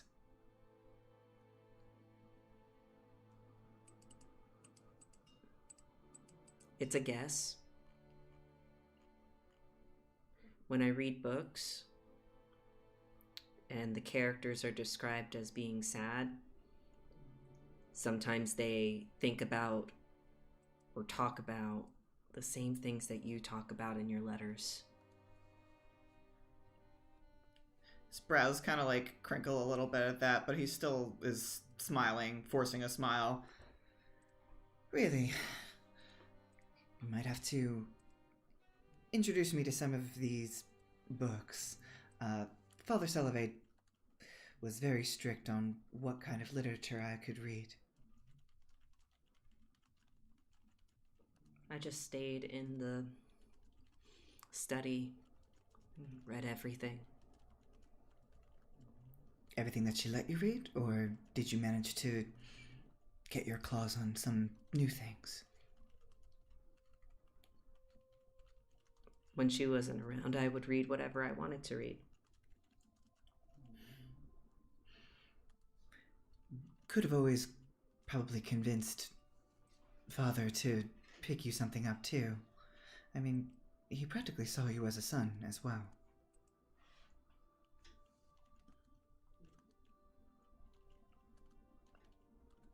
Whenever she was around, he was strange. Yes, he was. Not sad, though. Just strange. Well, you would have known better than I, considering a lot of my memories about Father is a little hazy. You sound sad about that. I would have liked to have known him better. That's all. Me too. Kind of just gently pats his void shoulder. It's solid-ish. Yeah, it's solid-ish. It's more solid than other void things. And he'll say, "Did you like your dream pie that much? Is that why we're going?"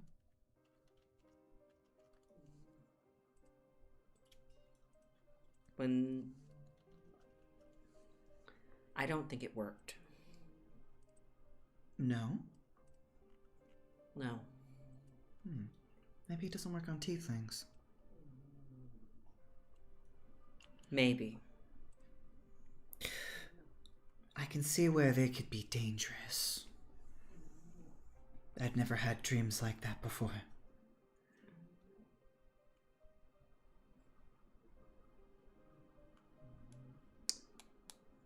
Maybe I wasn't supposed to dream. I'm gonna look to Morgantha's cart and see if the little boy's there. You do not see him, but Morgantha is cheery as ever, serving her pies to people in line. Then why are we here if you're not interested in a pie? What are you looking for? I'm gonna skip the line.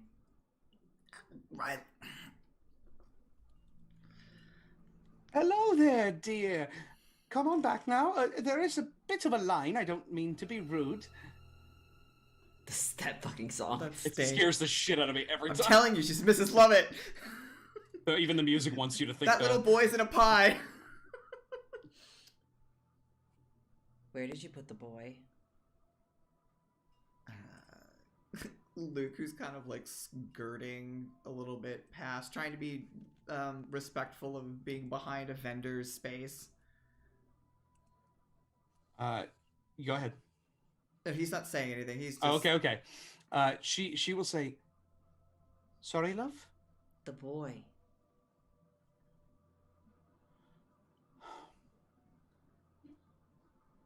Give us a moment, will you? She looks to both of you.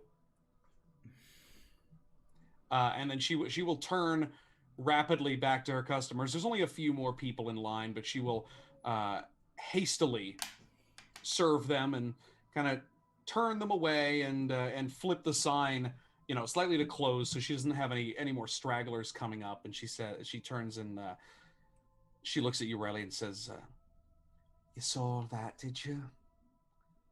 It's a rough business, I'm afraid." I'm sorry. Where's the boy? He hasn't told me about any sort of missing children. I'm assuming you're referring to the unfortunate circumstances yesterday morning.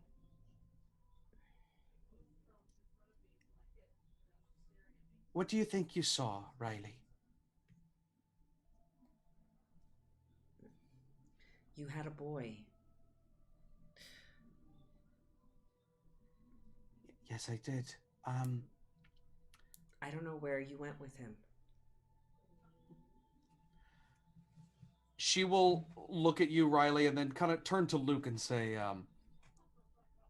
bit of unfortunate business with a customer, I'm afraid. I did so hope that you didn't see that, but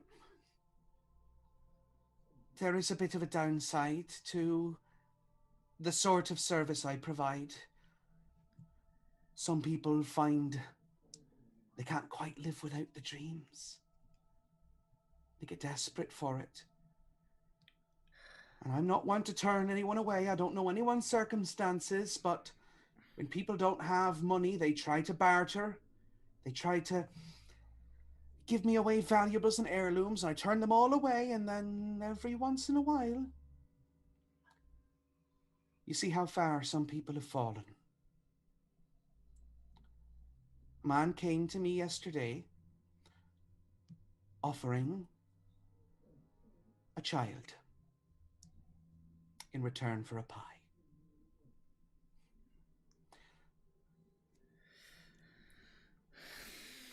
Now, at that point, I know there's no more hope to be held out, I'm afraid. So I accepted. I let him take his pie and I let him go. And I took the boy back with me. You remember I told you where I'm stationed, yes? The windmill outside Valaki? Right. Well, Valaki has one of the, well, I'd say the only now orphanage in the area. Quite well run, bit of a tight ship as far as I've been told, but I'd be remiss if I didn't say this was not the first time that this has happened. I want to roll insight. Go ahead. Just Because you're just inherently distrusting. Why not? It's a weird situation. It's only a 15. Only a 15, okay. Yeah, insight. She has stats. Literally every character has stats. I will just tell you that right now. If you hadn't pinned Donovich down, he would have come to fight with you, and he has 9 fucking hit points. Oh wow! Every character that has a name has stats in this. Mm-hmm. 9 hit points. You just deck the man. He's fucking gone. I mean, she's a weird old lady, but you can believe what she says. She's never given you any reason to doubt her in the past. Yeah. And again, she was very forthright with saying, like, okay, yep, a guy sold me a kid, but here's what happened. Like, she's not trying to be like, she's not being like, oh, I don't know what you're talking about, Riley, you poor little dear. You know, she's offering an explanation that seems reasonable enough. Okay. Luke kind of nods vaguely at that, and then kind of looks back towards Riley.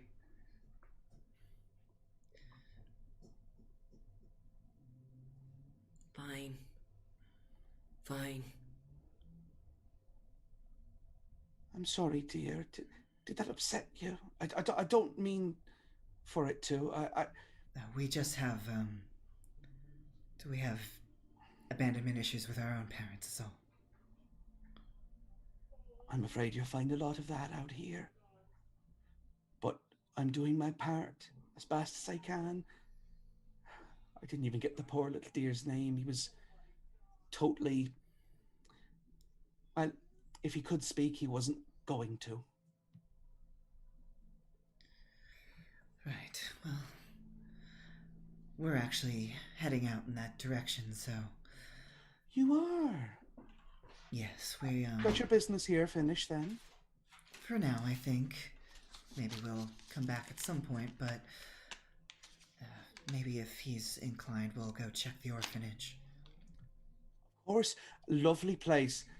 Quite a few kids the last time I checked, but they seem to be managing just as well. Well, I guess that's better than alternatives that could happen. Of course, it is a dangerous place out here. After all, there was a fire. Yeah, right. Yeah. there was a fire. But of course, if you find yourselves out by Valaki Way, come see me down at the old mill. Me and my daughters would be lovely to have you. We will, providing if it's on the way, we'll... Of course, you don't want to go too out of your way, of course. But either way, our door is open for you. You can get a hot meal and somewhere to rest. Well, assuming you make it that far. Just being frank, darling. But of course, I have heard rumors of some Vistani encampments along the way. Might be a good enough place to lay your head at night. You don't want to be in the woods too late. Thank you. We'll definitely consider that. I think Cassia might know more about that. The Dusk Elf. Ah, yes. Their fates, I'm afraid, are intertwined these days, as far as I've been told. There's a little refugee camp of them outside Valaki. Bit of an unfortunate circumstance, but I try not to be nosy. Well, I mean, thank you for letting us know, and, well, hope that you walk in his light. Oh, bless you, dear. Yes, I've got my own trek back today, but I know these roads, and they haven't bothered me yet. I tell you what, though, a pie is a great way to deter the wolves. You just chuck it and they go running. Oh, well, then I'll take one for that. Can't give you a discount, I'm afraid, dear. That'll be a gold piece. He already has the money in his hand. You're right, of Yeah. course. And she will take it and say, Thank you very kindly. And safe travels, both of you. and she'll give you a little pat on your chest, Luke, and she'll go over and she'll pinch Riley's little cheek. Luke kind of is looking at You Riley. take 1 physical damage. Yeah, right. But she will point directly The at you, cheek Riley. just stretches. Oh, it's like taffy. But she will look right at you, Riley, and say, And you're a very perceptive little one. Don't lose that. It could help you out a lot around here. Thank you. Jesse, please roll insight on her. I feel like I failed something. Yes. yeah, you have no reason not to trust her. Maybe the situation that you saw in the town square gave you a different vibe than maybe what she's saying, but maybe the fact that Mary brought you out there is giving you some strange pause. But I mean, it's hard to tell who to trust around here. After all, Mary did keep her kid locked up for however many years. There, we're gonna set that house on fire next. Yeah, but that's kind of what you get. Thank you. Of course, dear. We should probably get going. Thank you. Absolutely. Let me just pack me things up and I'll be out your hair. And she'll just start kind of packing her cart away. As all of you, as you kind of make your way over. or make your way away. And Riley, just before you step away, she will look to you and say, "And be careful where you sling that fire, dear. Tends to spread." And she continues packing her cart away. Somehow just sinks into cloak and hat. Just go. Yep. She's got very high perception as well. But we're gonna move our way over to Mordecai and Cassia, who make their way over toward Bildrath's. Do you guys have anything to discuss on the way? This is not a test. I'm just asking. Taylor's dead, I'm afraid. Yeah, Taylor's Trimming gone. Richard's nails. Wow. I'm sorry. Okay, I'm here. I mean, like, I was messaging Taylor. We could kidnap someone. No. If you brought up the idea, Mordecai would say no, because I'm sorry, I have one more. Mordecai would, if you brought it up, Mordecai would be like, "We don't have anywhere to take him. I don't want him to get stuck in the middle of the wilderness with us and have to witness something that could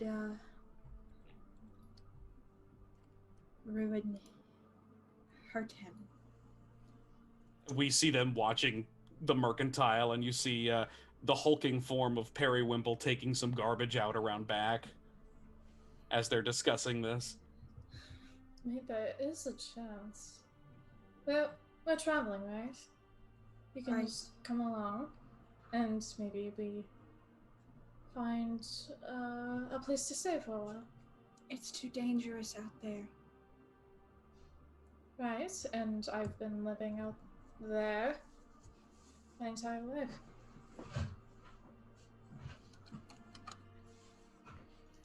It's just an option, dear. I'd be more comfortable if we came back with that approach after we found somewhere to put it. Leaving him in this situation. Taking him to a worse one? What better? It's another mouth to feed. A big mouth. Hey, he could be eating normal sized meals. He's just big that way. Just a big boy. Look, I just wanted to see him off and tell him that we'd be back. By all means. And she'll, like, gesture to him. Mordecai will kind of slink over there quickly while Periwinkle is kind of taking the trash out. And just say, Periwinkle? He'll kind of start at that for a second, and then turn and see you and give you a little bit of a smile.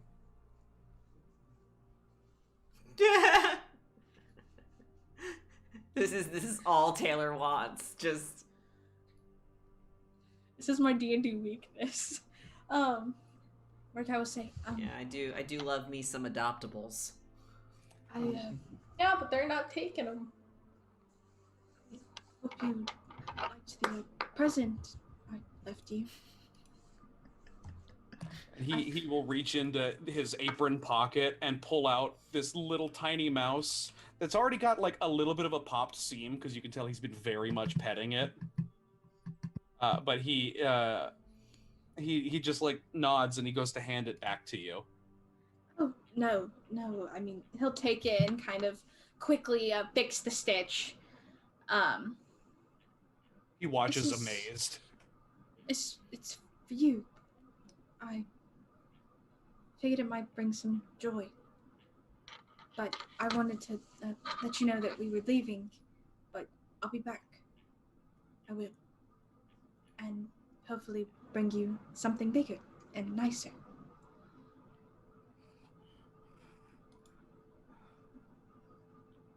He just kind of like shuffles on his feet. He kind of shifts his weight back and forth a little bit. And you can see he's looking at the mouse in your hands. He'll offer it back to Periwinkle. He'll very hesitantly reach out for it, and he'll take it if you let him. Yeah. He'll kind of just place it in his hand and cover Periwinkle's hand with his own and say, "You keep that and take good care of it, okay? He'll be back. Just be good and stay safe." And he'll just kind of. You see his hand flex a little bit, like he's squeezing it, and he just gives a smile, like a. Mordecai will quickly wave and then speed off. In the essence of hopefully not getting seen. But yeah, you make your way away, and Periwinkle will just kind of watch you go, both of you, and eventually kind of return to the mouse, and keep kind of plucking at it, like he usually does. Can I roll a stealth check for that thing? That whole like. Yeah, go ahead. Oh, does that mean I also have to roll a stuff? No, you're not close enough. You scoot away, and he will stand there kind of messing with the with the mouse until you just hear like a Periwinkle from inside. Darn. And he will stuff it back into his pocket and make his way back inside. Darn, he's not dead. Shame. Not yet. We have to come back to kill him at a later quest time. Oh, we're going to. Anyways. Mordecai, you'll see Mordecai Mordecai doesn't smile, but Mordecai's smiling. In his looking eyes. very. You can feel it in his eyes, yeah. He's smizing. He looks happy. Nice. If you all are ready to go, you can meet Ismark and Irina, and make your way up the long main road toward the north, which will inevitably go back past the church on your way out. What's up?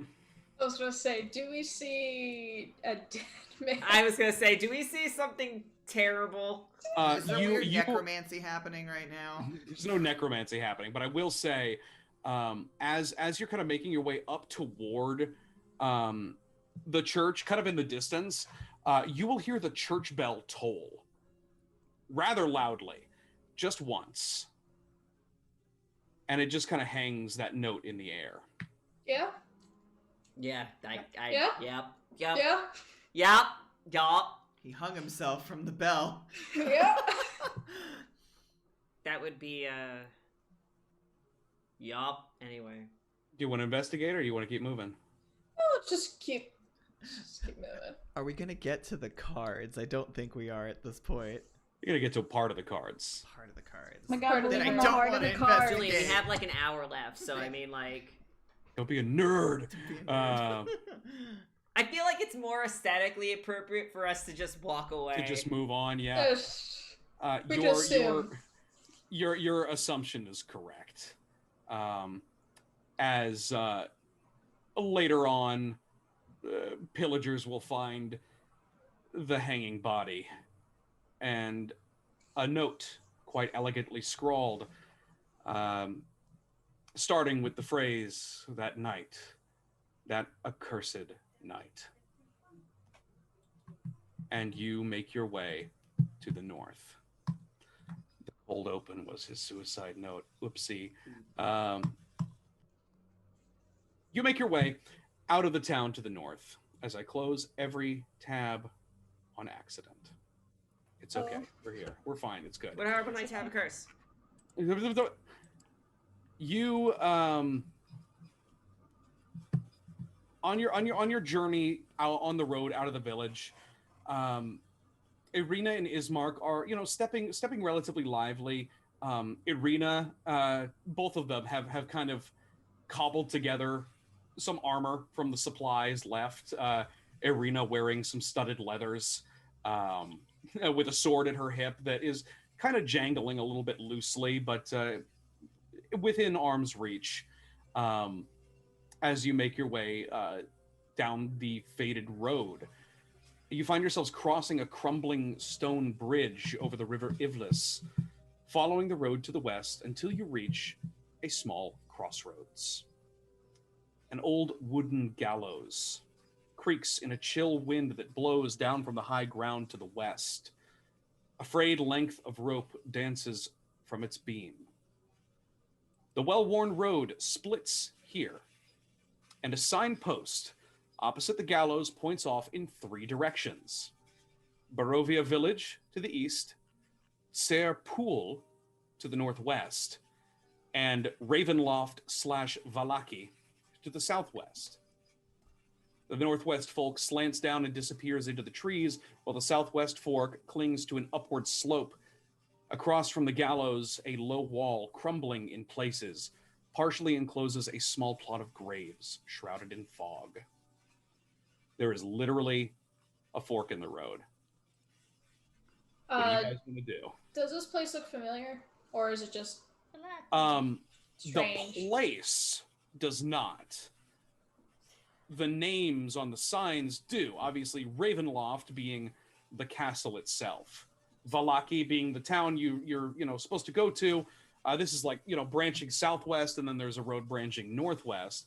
The one that sticks in Kassia's mind, especially, is Ser Pool, Tser, which to be the name of a small lake. Is maybe not the right word. Probably pool is the closest word. It's just a pooling of the river itself before it leads down to Tser Falls, which is where in your kind of intro, they're like, Arabella was always talking about going to see the damn falls, so she might have gone that away.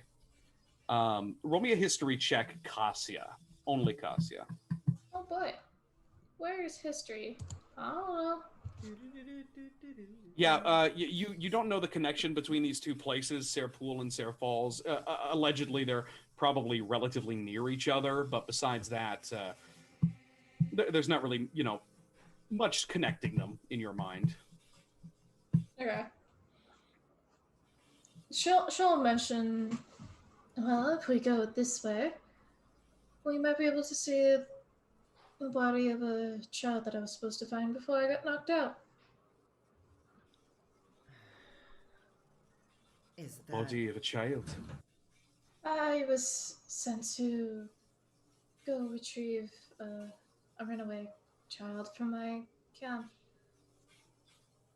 Got chased by wolves and ended up at, the beginning of this adventure.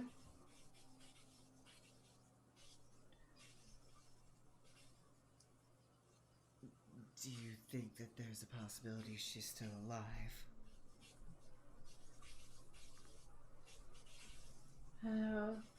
Slim, if not none. It's been a few days.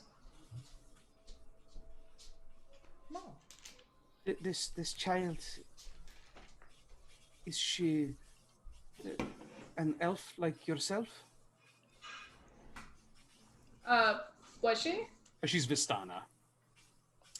No, but she's a Vistana of travelers. Just as hated. We bear no ill will to the Vistani, to the elves. Of course, it is only... And he will cast a glance to the north, where you will still see the looming figure of Castle Ravenloft on the hill, or on the mountain, like kind of the plateau above where Barovia was. He says, anyone who is important to you, to all of you, we will find a way to help if we can.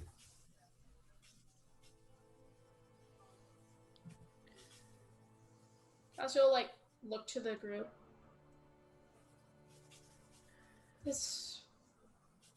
I don't mind. I kind of written her off as dead in the first place. But if you all harbor some concerns. Well, if anything, I have a dream pie to throw at the wolves. And also, if anything, I will just tell you, it's getting to be on to late afternoon at this point, close to evening. Let's go to the Vistani camp. Yeah. How much further away are we? Do you know?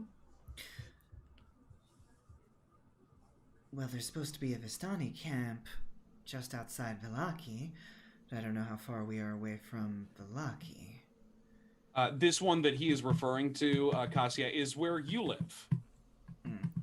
It is quite fucking far away. So where do we go? We would have reached up at night. Although... I will say Morgantha, the Vistani camp that Morgantha mentioned, not the one that is near Vallaki. She said that there's another one on the road. Yeah, on the way. That's what I meant. That's the one I mean. That's the one I was talking about. I see. Yes, there is another one that's supposedly close by. Everybody roll me a survival check. 8. Due to my survival instincts, can I roll it with an advantage? To your whom? I have survival instinct. Pink. That's valid. I'll give you that. I won't even make you roll advantage. If you are going to camp in the wilderness, it's best to do so by a source of water. Right, because running not water. Necessarily. Yeah, well, A, for vampires, and B, just because, you need water for your camp. It's good to know where it is. I mean, I can create water. That's not a problem. True, but not everybody's a cleric. In terms of you searching for a camp that might exist, it might be best to follow the water. Is what you know. Kazu will share that. In terms of whether you want to go right or left at this fork. Also, can I just say this is my favorite terrain? Yes, which means you have advantage on survival checks in your favorite terrain anyway. Yes. So go ahead and roll me advantage, Mordecai. I might be able to give you something else. Nope. But I will say, to the left, everything you own on the road to the left seems to be going through some kind of hills, some hilly area. Not quite so much forest as this kind of this northeast or northwest passage does. However, as you can see the road winding and dipping back into the forest, it seems like it's kind of the main road, but it conforms to the terrain, which means it might be a longer way. Might be safer, but it might be longer.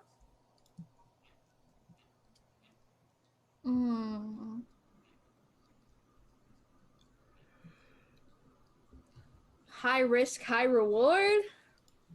Or low risk, might be caught on the street in the night. Or I can do guiding hand. That would help us cut across all of that. What the fuck is that?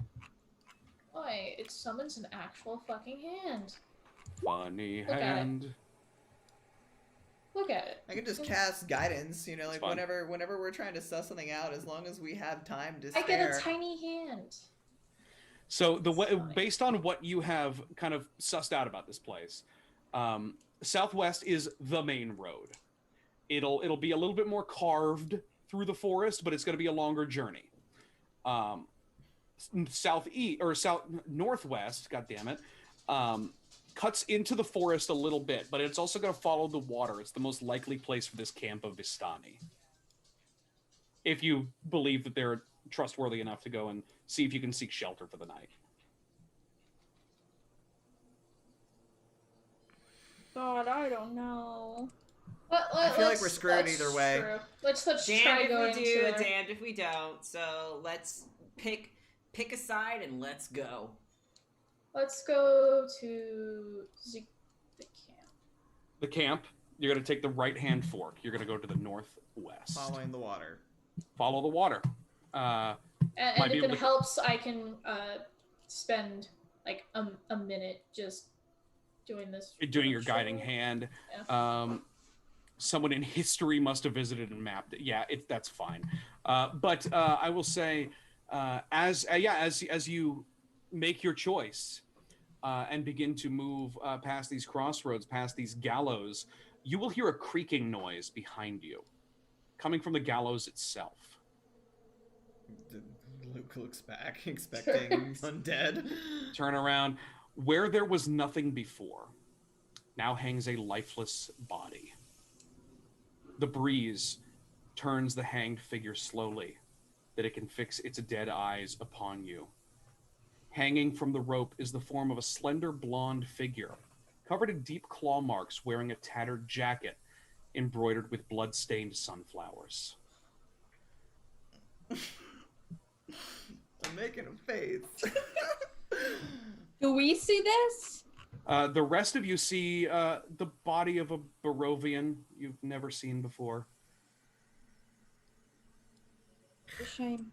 Can I roll something so I don't lose my shit? Roll me a wisdom save. It's fucking baiting you. A DC 15. 18. There you go. What do you do?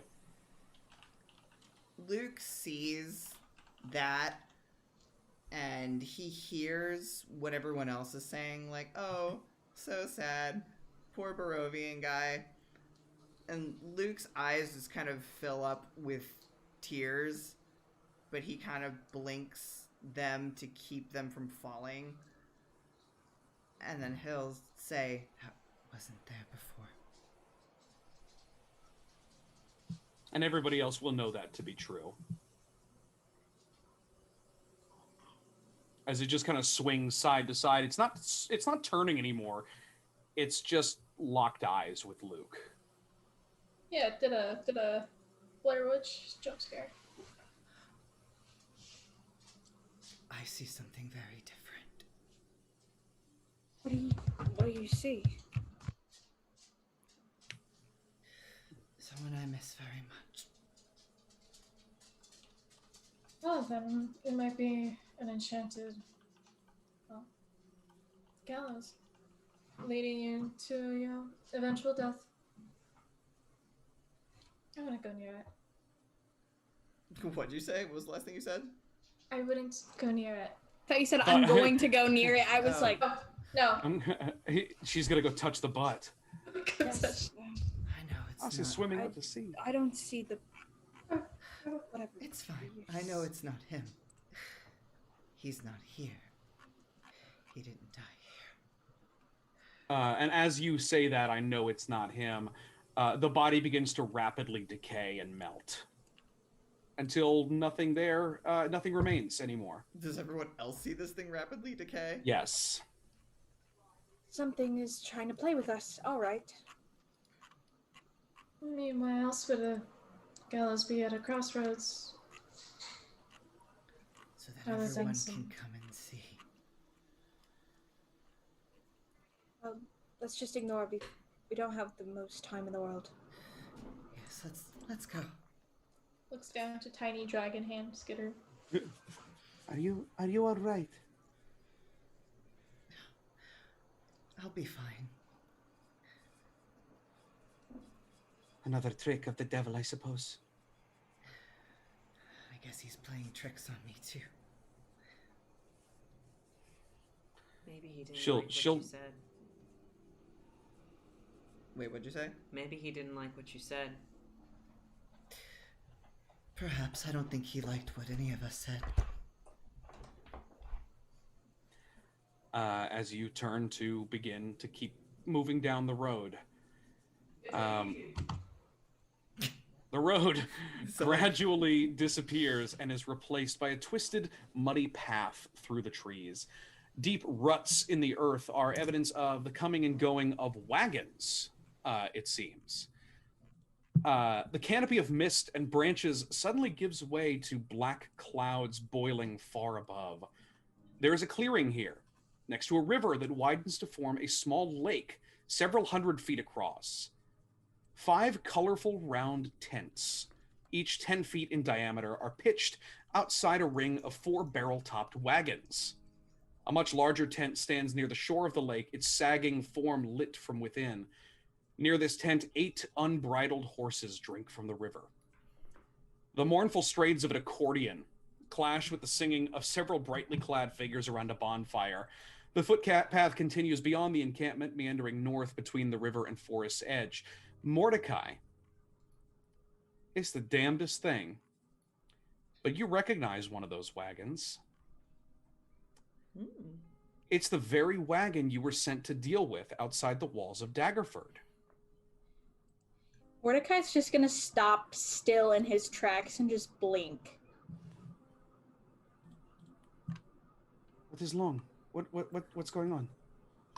That's the same God's forsaken, stupid wagon I was sent to deal with when I got taken away. Deal with. Yeah, it was. Didn't want to near the city. Though, whatever. I don't have that job anymore, I'm assuming, so. That's interesting, considering that Morgantha made it seem like they've been here for a while. Quite curious myself. Can they I come? will let you roll a perception check. Perception, that's a 20. Based on what you're saying, and maybe you taking a second look based on what you just said, Morgantha made it seem they were here for a while. It does seem relatively permanent. The wagons themselves can go back and forth, but the tents at least are like hard staked in. Okay. They're travelers, but this is their permanent camp. Not to say that the wagons can't go somewhere. Right. Cassia, can these Vishtani come and go? No, no one leaves. Unless Strada. Roll me a history check, Cassia. Unless I just lied. That's okay. Unless that's not I true. just lied to you. Yeah, no, she's just gonna say that. Yeah. There is, I will say, I'll give you a little something just because you've literally lived with Vistani. There is a very negative stereotype about these people that that most lay people believe that they are worshippers of Strahd, that they work for him, that they do his bidding. And as such, there are all kinds of rumors flying about like, one of which being, they can come and go as they please. They're not trapped here like all of us because they're his favorite. I mean, there's all kinds of rumors like they're actually all, secretly lizard people as well. Oh my god. Throw a dragon for it. They're, Lizard people, they have pizzerias They're with Yanti. weird... There's a lot of stupid rumors. That is one of them, but I think that's what you say, to quickly kibosh the stereotype. It's like, no, they can't. It's fine. However, the fact still remains, Mordecai. That's the wagon you saw. Yeah, that doesn't bode well. Maybe it was just a blurring between places. Or something. Or visual tricks are being done to you too. Maybe. Anyways, I suppose we should introduce ourselves before they start pouring out, wondering why we're all standing here. Yeah. Don't want to look too out of place. We already do. you- Yes, we do. But as you can all kind of make your way through, and you will see, quite a crowd hanging out outside. Roasting meat, which appears to be wolf. Drinking. Just having a time, playing music, telling stories, laughing, gambling, screwing around. They don't seem too bothered about the dourness surrounding all of them. But they all just kind of, a couple of them turn and look to see people coming by, and one of them like kind of taps the other, who turns to look at you as well, and stands and walks forward and says, well, I can't exactly say that this is what we were expecting tonight, but how can I help you folks? Cassia will say in Vistani, do you have a place that we can stay for the night? He's a little taken aback by somebody speaking the lingo. The lingo. The Lango. Lango. I was halfway saying Hey. lingo and language. Lingo Lango. Gonna use But that he will now. say he'll kind of smile a little bit and he'll say, "Oh, thank the gods. We were hoping you weren't more of those dullards from out that way. Have to get our torches and pitchforks and what like. No. Sorry. Yes, we've got plenty of room. Come on in. Come on in. Introduce yourselves. Stanimir. Lovely to meet you. Stanimir. Cassia. He stands. Cassia. Cassia, if I'm not mistaken, might you be from the Western Camp? I am. Well, then the more the merrier. Come on in, come on. He won't even wait to hear the rest of your names, and he'll just kind of like usher you toward the fire. Cassia will like look back through, kind of Luke just Yeah. nods and Mordecai's just going with it. Like, Yeah. fuck it. Yeah, you were kind of you were invited in, We too are like vampires. right? Yeah. we were invited in. There you go. One guy's like, "Hey, do you get those weird bites on your neck?" And just cover it. Yeah. Is that a tooth? It's like the Walking Dead game. Yeah. He's got his fucking arm covered up like Yeah. an Yeah, asshole. I'm just acting like I'm normal. God. I'm not infected, I swear. But yeah, he'll bring you in. It says, Mighty cold tonight, isn't it? It's gonna die here, yeah. I have a cat trying to eat my face. You get that a lot. That's Scruffles. Just don't mind him. I haven't really noticed that it's cold. Well, more power to you then. You don't get caught down by all the mists out there. I mean, we're speaking for ourselves. We got ourselves a fire here, which plenty of room around it. Come on then. I think Scruffles likes me. He likes everyone. All the more warmth, I suppose. There you are. That's a clever one. You must be a scholar, something I like. Cleric. He is very smart though.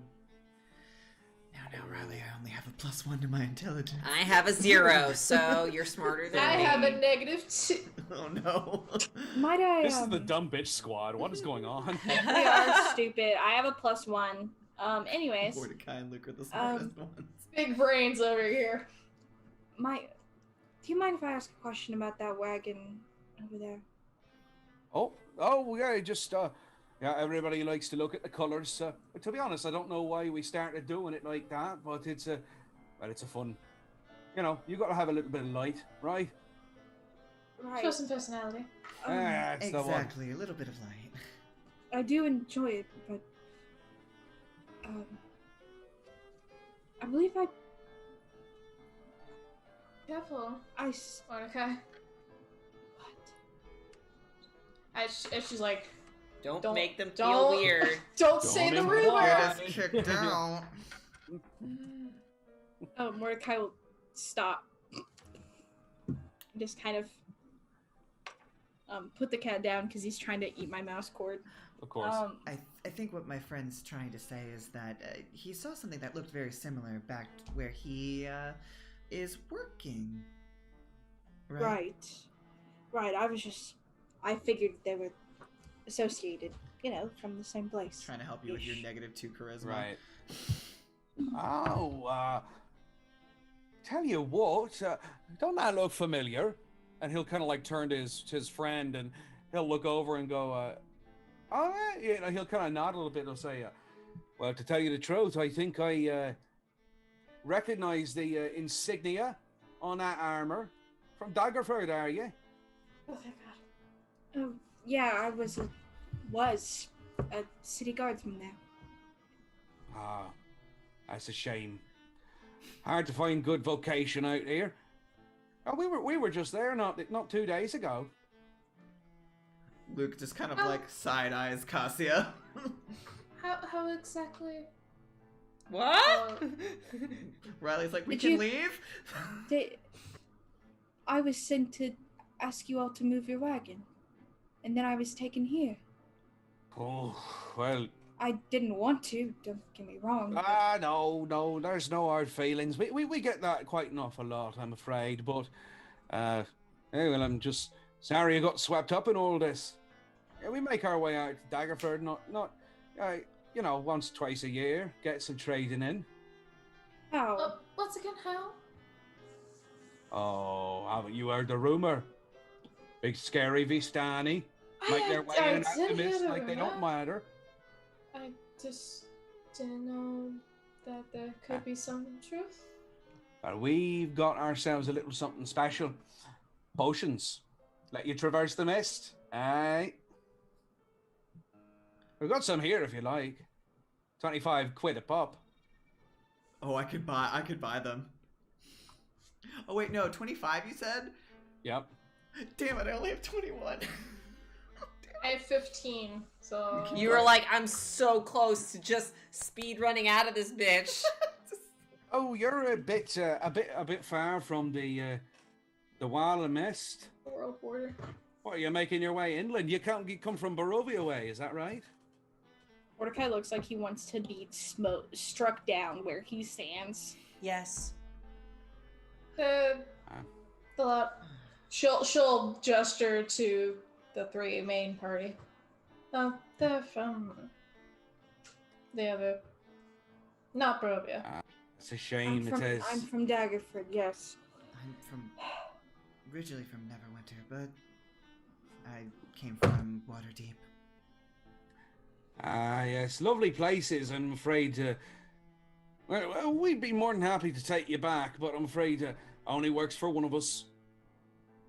But please, at least for the night, you can come round the fire and warm your way. Oh, thank you. Of course. I appreciate it. So, how's that old village doing nowadays? We stopped making our way out there because they stopped having trade for us. Well, there was a revolution, and everyone that participated died, and now it's a town plagued by monsters.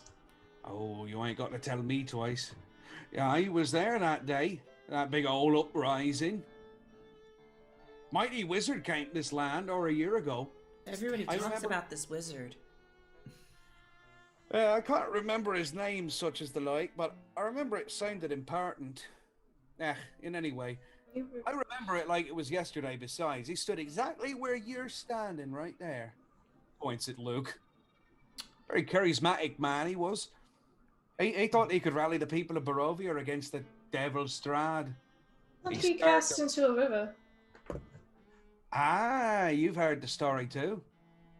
You see, when the vampire appeared, the wizard's peasant army was torn to shreds. Blink and they were gone. The wizard and the vampire cast spells at each other. Their battle flew from the courtyards of Ravenloft to the precipice overlooking those falls. He will look out, he'll point out downriver, but not at anything. I saw the battle with my own eyes.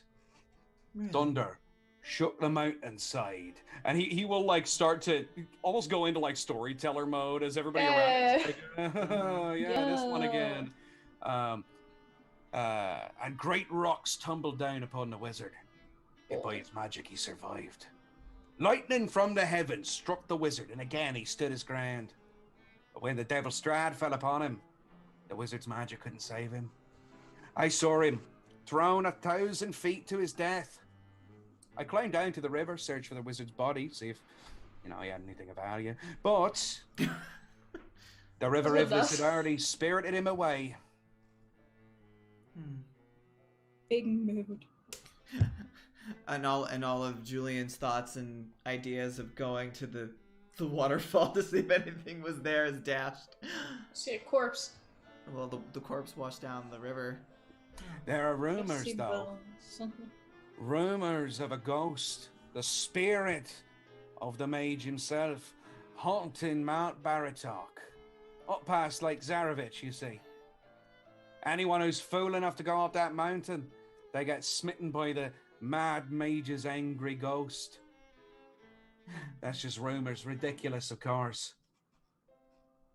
And rumors have some truth as your potions. Some can, I suppose. It might say- provide information. Luke's like pondering. Yeah, pondering for himself. I say, you folks, ever had a reading? I read books. I normally What's read holy Bible? scriptures. No, not no books, not no scrolls, no survival manuals and the like. A reading done by a proper seer. Luke Oh, blinks like the once. future. I don't think. It's an interesting experience. No. Think that was ever. As he's like trying to like think of like how Father Sullivan might have felt about that. Roll me a perception check. 12. Can I? He was very. He kind of had some eyes for the occult sometimes. He was a man of curious interests. He might have actually found it to be kind of fun. But Even though it was all bullshit. probably, yeah, according to the church. Mhm. But he'll say, now, I may be a gifted teller of tales, but I can only tell the past. Whereas Madame Eva, well, she can tell the future. Really? I hope. Tell me you ain't never had the Tarocca read. I think it would lift their spirits if they had a reading. And Madame Eva's the best. She's got the real sight, you see. Well, maybe Tell this Madame Eva can help us with our ailments. As he kind of, like, Ailments? looks over at the group.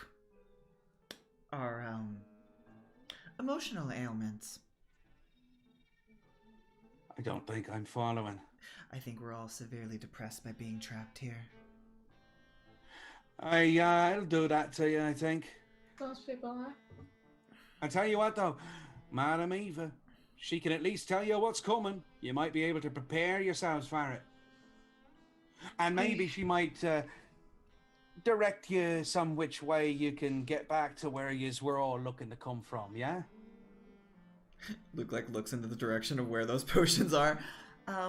Right. Well, she's in her tent right now. She usually takes our comers. I mean, we've been read 8 ways to Tirdas, but new people she always likes to meet. Huh. Don't see any harm in it. Which way is the boy. Claps you on your shoulder. You go flying. Into the fire. I take exactly 32 damage. Fire I am damage. down. Just do spare the dying, you're fine. Well, if it can lift our spirits, I don't suppose why not. May not lift the spirits, but it may raise them. Isn't that this? Like, no, like the Like raise the dead. the dead of the spirit. It doesn't matter. She's in that tent right over there. Stands up, goes. Luke kind of like looks back towards that arena and is marked if they're also like how they feel. Ismark looks a little bit uncomfortable, but Irina is charmed as hell by this dude. This like old dude. And she'll look to Ismark and like, huh? And he'll just kind of look a little tepid about it, but she'll say, I'm game if you are. We can go together. Ladies first. Well, thank you. And she'll give you a little curtsy and she'll walk through. But yeah, as you all make your way toward the tent itself, you will see inside of this place the what would you call it? The light, I guess the ambient lighting in here. Magic flames cast a reddish glow over the interior of the tent, revealing a low table covered in a black velvet cloth. Glints of light seem to flash from a crystal ball on the table as a hunched figure peers into its depths. The woman speaks, her voice crackling like dry weeds.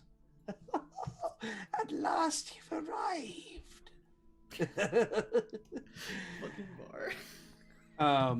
And she will, you'll see her messing around with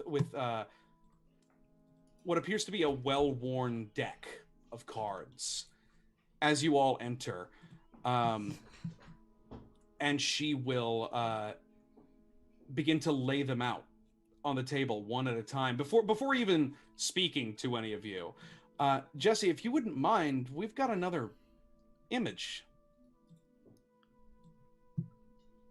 For some reason, I thought you were about to be like, "We have a guest," And and roll you just initiative. introduce an old lady. Right Fucking now. Caleb comes in. Hey. It was fucking old lady. Here's another voicemail for us. She grabs one card and flips it on the table. Oh. Were you? Mordecai. You were expecting us. All right. Luke quiets down. Yeah, she flips this card and she looks to you and Mordecai, the left behind, the one who stalks alone. she flips another. Cassia, the survivor, the never quite alone. And rapidly she will flip the other two cards in succession. Lucas and Riley, brothers in name only. One his father's son, the other his mother's. Welcome all. I am Ava, seer of the Vistani, and I bear you fortune, weal and woe. Oh, I guess you were expecting us, huh? You're a sharp one, aren't you? She does see the future. I interpret what the mists dare to show me. Would you like to see? Yes. What do you have for us? You're strangers to this land, ripped from your lives, but still here, I think, to serve a purpose. The mists pick and choose, and fate has brought you all together under my roof to hear my prophecy. It is no secret that there is a blight upon this land, a curse, a dreadful one. It's my intention to lift it, to end the plague that befalls this land. But I am just an observer. I may not take part, but the mists may allow me to impart some wisdom upon you. Your fate, I see, is interwoven with all of Barovia's, just as mine is interwoven with the Devil Strahd himself.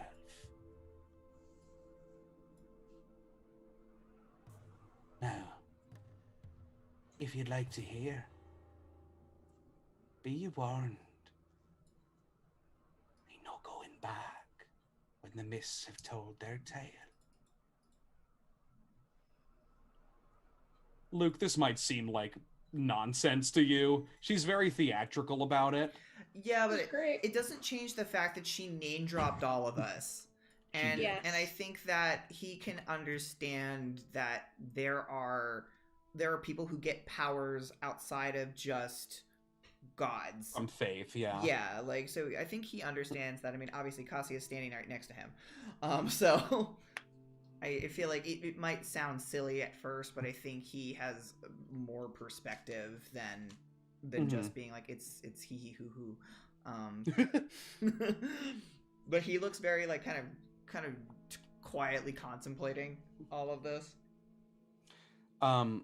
She will grasp in her hand that well-worn deck of black cards and spread them in a fan across the table. Now, each of you, pick and drag it toward yourself. Cassie will do so with confidence, As if she's done this before. Yeah, it's like a party game most of the time. Mordecai will Sometimes. close his eyes and pick one. Okay. Do the rest of you pick? Luke. Arena will as well. Oh, good. Luke will pick the one on the top. Okay. And yeah, Riley grabs one also. Wait, if that was the one Riley was gonna grab, then Luke will give that one to Riley. Riley just takes it right under Luke anyway and just. As your 5 cards are selected, she slides her hands over the rest, smoothly returning them to a solitary deck before picking and arranging the 5 cards you've chosen into the shape of a cross. She points toward the first card. This card tells of history. Knowledge of the ancient will help you better understand your enemy. Meta-wise, we might want to be taking notes. Yeah, I just opened my character sheet to take notes. Jesse, quick, take notes. Okay. She flips the Jesse. card, Just quick. Quick, make a conka. revealing the 3 of stars, the enchanter. What's that? All right, you're gonna have to go. You're gonna have to restart it. A I've second. got it. I've got it. This Don't card, worry. she says, tells of history. Knowledge of the ancient will help you better understand your enemy. And when she reveals this card, the enchanter, she says, I see a kneeling woman, a rose of great beauty, plucked too soon. The master of the marsh knows of whom I speak. She drifts her hand toward the second card. This card tells of a powerful force for good and protection, a holy symbol of great hope. She flips the card, revealing the master of coins, the rogue. I see a nest of ravens. There you will find the prize. The third card. This is a card of power and strength. It tells of a weapon of vengeance, a blade of pure sunlight. She flips the card, revealing the 7 of stars, the illusionist. There is a man, not what he seems. He comes here in a carnival wagon. Therein lies what you seek. The fourth card. This card shall shed light on one soul who will aid you greatly in the battle against darkness. She flips the card. The mists. Oh, the mists are gonna be our helper. A Vistana wanders this land alone, searching for that which she has lost. She does not stay in one place for long, but I see her at the gates of San Marcovia's Abbey, near the mists. The final card. She hovers over it for a while, just barely keeping her kind of middle finger right above as she goes to grab it, and she looks to all of you very seriously. The enemy. Your enemy is a creature of darkness, whose powers are beyond mortality. This card will lead you to him. The seer. He waits for you in a place of wisdom, warmth, and despair. Great secrets are hidden there. He's in the library. That's where the murder happens. He's in the library portion of Castlevania. She looks to all of you and she says, That is what the cards reveal. Do you know of your quest? Do you know how to escape this place? To bring hope and light back to the lands? Perhaps by cutting off the head of the beast. No one leaves Barovia without the Dark Lord's permission, which is never given, or without his life, which is never taken. An impossible task for all but those fated by the cards. You can do this, perhaps, if you're cunning. But I can offer you a little more. Save for insight into your own single selves. If that be of interest to you, come back alone. But for now, that is what they reveal. Know them well, and know their hints. For without these guides, you stand no chance against the devil.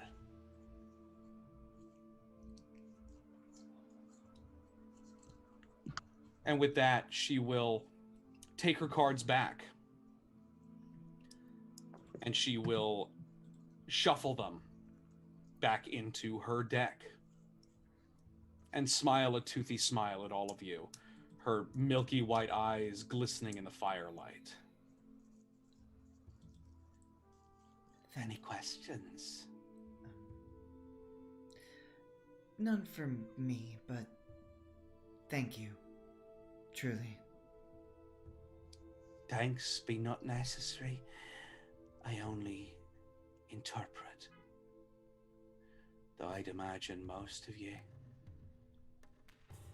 have questions of a kind.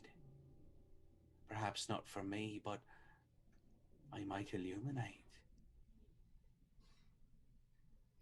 But not now. Rest, travelers, for by the morrow, it only gets worse. And she will smile. And she will place her hands back on the deck. And you find yourselves leaving the tent. You just find yourselves leaving it. We're all compelled to leave. Not even compelled. It's almost like the camera cut and you're just leaving. Cutscene over. You can't actually enter the building. It's just a cutscene. Yeah. I think you might literally realize that. Like, wait, where? What? And you will see Stanimir kind of standing in front of you, going, "So, how did it go?" And he'll smile that big kind of boisterous smile. And that, I think, is where we're going to end it for tonight. Your first reading. Probably the most important reading. I hope you took very good notes, because... Lucky for us, we have a stream that we can reference back to. Y'all say that like I go. didn't write down what Michael said verbatim. Good job. Thank you, Taylor. Bonus I can- points. It's because I can fucking type. Nice. If I started doing it, it would be too loud. So It's okay. It's all right. So, with that cryptic reading that you can ponder for the next week and for the rest of the fucking campaign, I am going to thank you all for joining us for Symphony of Sorrow, our Curse of Strahd campaign, where you all dealt with your first fight with a vampire. Vampire spawn, but still a vampire. Vampire. Dealt with a lot of very interesting issues, and then got your Prima strategy guide for the rest of the campaign. My name is Michael. I have been your dungeon master. I'm going to throw it back to Jesse to take us out properly. hello, everybody. It's just about that time for us to stop. So we're gonna do an outro. where we're going to say who we are, who we played, and what was your favorite part or what you're looking forward to. And we're going to start with, of course, Michael. Hello. Like I said before, I am your dungeon master. I have played all of the ancillary characters. I hope everybody enjoyed. It was not necessarily as dark as the last episode, but there was still some dark awfulness that happened. But you guys dealt with the vampire spawn situation quite well, very swiftly as well. Yeah, you guys made very good use of it. And I had some fucking bad rolls on those stupid bite attacks. But anyway, you did great, and you are well on your way to Valaki, and got through the first Taroka reading, which is always a fun turning point in the game. You start to realize, oh shit, we are gonna do this, and we have a lot of shit to get done before that can happen. At least 4 new side quests popped up on our HUDs. 5, technically. 5, yeah. And Main all quest, side quest. all the recommended levels are just skulls. But In my opinion, the thing that I want to do is just in a caravan somewhere. That there you must go. be easy, right? By the way, you can catch me here next week where I'm running this game again. You can catch me every Friday where I'm playing in Jesse and Julian's games that they can talk about. And also over the next week, as you ponder what the hell that reading could have meant, you can also work on leveling your characters up to level 4. Yay! You didn't even have to ask Warcaster, this here time. we come! Yeah, you didn't have to ask this time. Yeah. But that's it for me. I will let Jesse pass it off to somebody else. I'm going to pass it off to Julian. Hi, I am Julian, one half of Jacqueline Hare, and I have played Lucas. I mean, I don't want to be biased in saying what all my favorite parts are, but I love how apparently in every session Luke gets tormented just a little bit more. It's just, it's all of the thematic stuff has happened to line up for just this first little village, so Luke's getting very front-loaded, probably because he's the cleric. Probably, but I think it's great, and Luke's trying his damnedest to hold himself together. What I look forward to is possibly maybe getting Irina to be cleric material, because I think that also might help us with the fight of saying fuck you to Strahd, because he's a big bitch baby. At least that's how I feel he is anyway. You can catch me obviously here every Monday. I run a Vampire the Masquerade chronicle called Vampire Exclamation Point at the Disco on the Fridays where Jesse is not running his game, which I'll let him talk about. You can also find me over on Guild of the Phoenix on Thursdays for another D&D campaign that is post-apocalyptic, and on interchanging Sundays for a Cyberpunk Red campaign / a different VTM chronicle called Shadow's Embrace. Yeah. Let's go over to... Well, I was going to say, like, Luke's getting front-loaded right now, but I'm sure everybody else is going to get a little bit of something. Yeah. Based on that Taroka reading already. I was like, oh, there's already stuff ready. Yeah, there's stuff loaded in the chamber. I want to know who picked what card. That's actually interesting. She kind of shuffled them around and let fate decide. But this is not your last reading. You guys are going to get your individuals soon. You're going to get your one-on-ones. Aren't you excited? That's going to be all next session. We're going to spend the whole next session yeah. the entirety of just getting read. But yeah. For filth. I was gonna say, I'm pretty sure you got a lot of stuff loaded in the chamber for every single character. Luke's just. I was thrilled when everybody came up with their backstories. I'm like, there is so much shit that I can do. It's so good. So, I'm sure you got a lot loaded in the chamber, ready to go, ready to fire. Let's go over to Var. Hi, I'm Var. I played Cassia this session. My favorite thing is... am I biased to say everything? Because I really like... I really like this game. What can I say? I like the ambiance. I really love the gallows.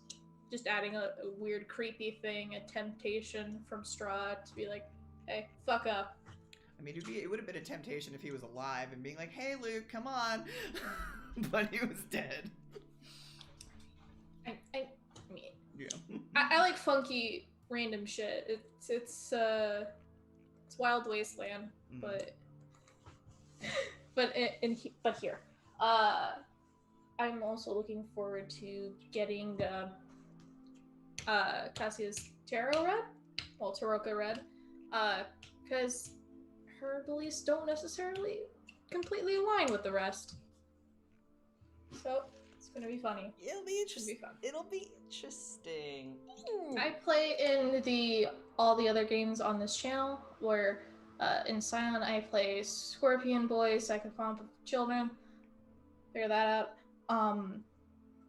And then on the other Fridays I play a Bruja named Nessa. She's really cool. Yeah. Let's go over to Taylor. Hi, my name's Taylor. I played, I almost said Wiley. I played Mordecai this game, and you can catch me here every Monday and every other Friday for, the Jesse's game, where I do play Wiley. Third shooting Vagabond Vaquero, Can't fucking lie. Lone Star, Jessica ass, can't lie, fucking Moon Scar having looking asshole. Wow, that's a lot. Hashtag blame Tsukiyomi. That's a lot. No, hashtag blame That's a Wiley lot. always. Hashtag Wiley's fault. It's always Wiley's fault. I was trying to be nice. Oh, there's no, you don't have to. It's okay. What was your favorite part? I really liked Mordecai's whole. As you guys learn more about Mordecai, you'll come to understand his little quirks. And he feels very strongly about the whole shit the father did. Mm-hmm. And I thought that was a good moment to let his beliefs kind of show a little bit. I like it. Yeah, even in just these like minor circumstances you've already uncovered, all of you. There's a lot of like, we're seeing who these characters are in a lot of ways. We're figuring out what's important to each of the characters in just like one or two actions. Yeah, I feel like most of us have daddy and or mommy issues. works. Why not? Nah. I was gonna say most Nah. of us, but maybe not Cassia. She's the only. Cassia is mommy issues. She's not a mother yet. Well, Yet. You've adopted all these children, though. yeah, all these children. Gestures to the rest of the party. You just gestured to all of me. Fix it. Thank you so much, guys. And I suppose I'm the last one. So I will go and say my name is Jesse. I am the other half of Jacqueline Hare. I run the game Immortal Odyssey, which has been mentioned a couple of times. It is a 2nd edition Scion game where we play children of the gods who are making their paths towards godhood. We will be streaming soon on the Onyx Path channel, where we will be playtesting Mask of Mythos, Dragons, and Demigod in a series of one-shots, not one-shots, but like, short stories that this cast will have the opportunity to kind of go over and do. So that's really exciting for us. It feels like we're moving on up somewhere or whatever. It's cool. Going somewhere. It's cool because we're just gonna be getting like cool before it's released kind of shit. So I'm very excited about it, and we're so look forward to that. My favorite part of the game, I mean, obviously we were looking forward to this Taroko reading. Like, ever since we knew that it was going to happen, we've been looking forward to it. So the fact that we're going to get, the full-blown reading and stuff like that to happen, I'm very psyched. I'm very cool Kanye kind of situation. But I did enjoy shattering I did enjoy breaking the church. Oh yeah. I like that I did that. You did shatter the church. I shattered the church. I feel like what would have happened if I wanted to say Wiley, if Mordecai hadn't have killed him first, I think that collapsing probably would have definitely have done it. So Yeah, you guys utterly ruined him, and I was just trying to keep him alive for Extra bad. dramatic effect at that point. But like, you guys killed him like a turn before. I just wanted to get him in a fun position to die. sure. But yeah, you guys obliterated him. That was it was embarrassing on my part. But what else is new? I thought that was fun. And, you guys did great, yeah. And of course, I like Riley being a weirdo right now, so I enjoy the small moments where I can just kind of say something and it just kind of linger in the air a little bit. I like that. Just letting it linger. And yet we all find it extremely charming because you have many pluses to your charisma. Yeah, it's weird, but I have a +3 to my charisma. He's just a charming little boy. Just a charming little weirdo. He's literally the same age as Mordecai. Yeah. He's a charming little weirdo. He's the same age as Mordecai, so I just wanted to throw that out there. No, everyone's gonna never not see him as a child. Well, it's fine. He's probably taller than Mordecai. He's been babyfied. He's just babyfication. Babyfication. Babyfication. That is not manlitification. Little man, little baby man. Points. Little baby man. Anyway, so that's how I feel. And Michael, you always do a great job. I'm glad that you are thriving in the Curse of Strahd campaign. Sometimes it's just really nice to have stuff already written for you. Yeah, it's so nice. Like all I had to do was write like a speech and a reading, and you guys took care of the rest. So yeah, but it's great. It's great. There's a lot of fun between the NPCs and the characters. There's a lot of great characters to work off of each other, which I really enjoy. Sick, mate. So really looking forward to what awaits us in Castlevania. So we're gonna go ahead and let everybody go. Give us a follow, give us a sub. We would really look forward to doing all of that stuff. And we're gonna guys release you from this fresh hell. So everybody say bye-bye, please.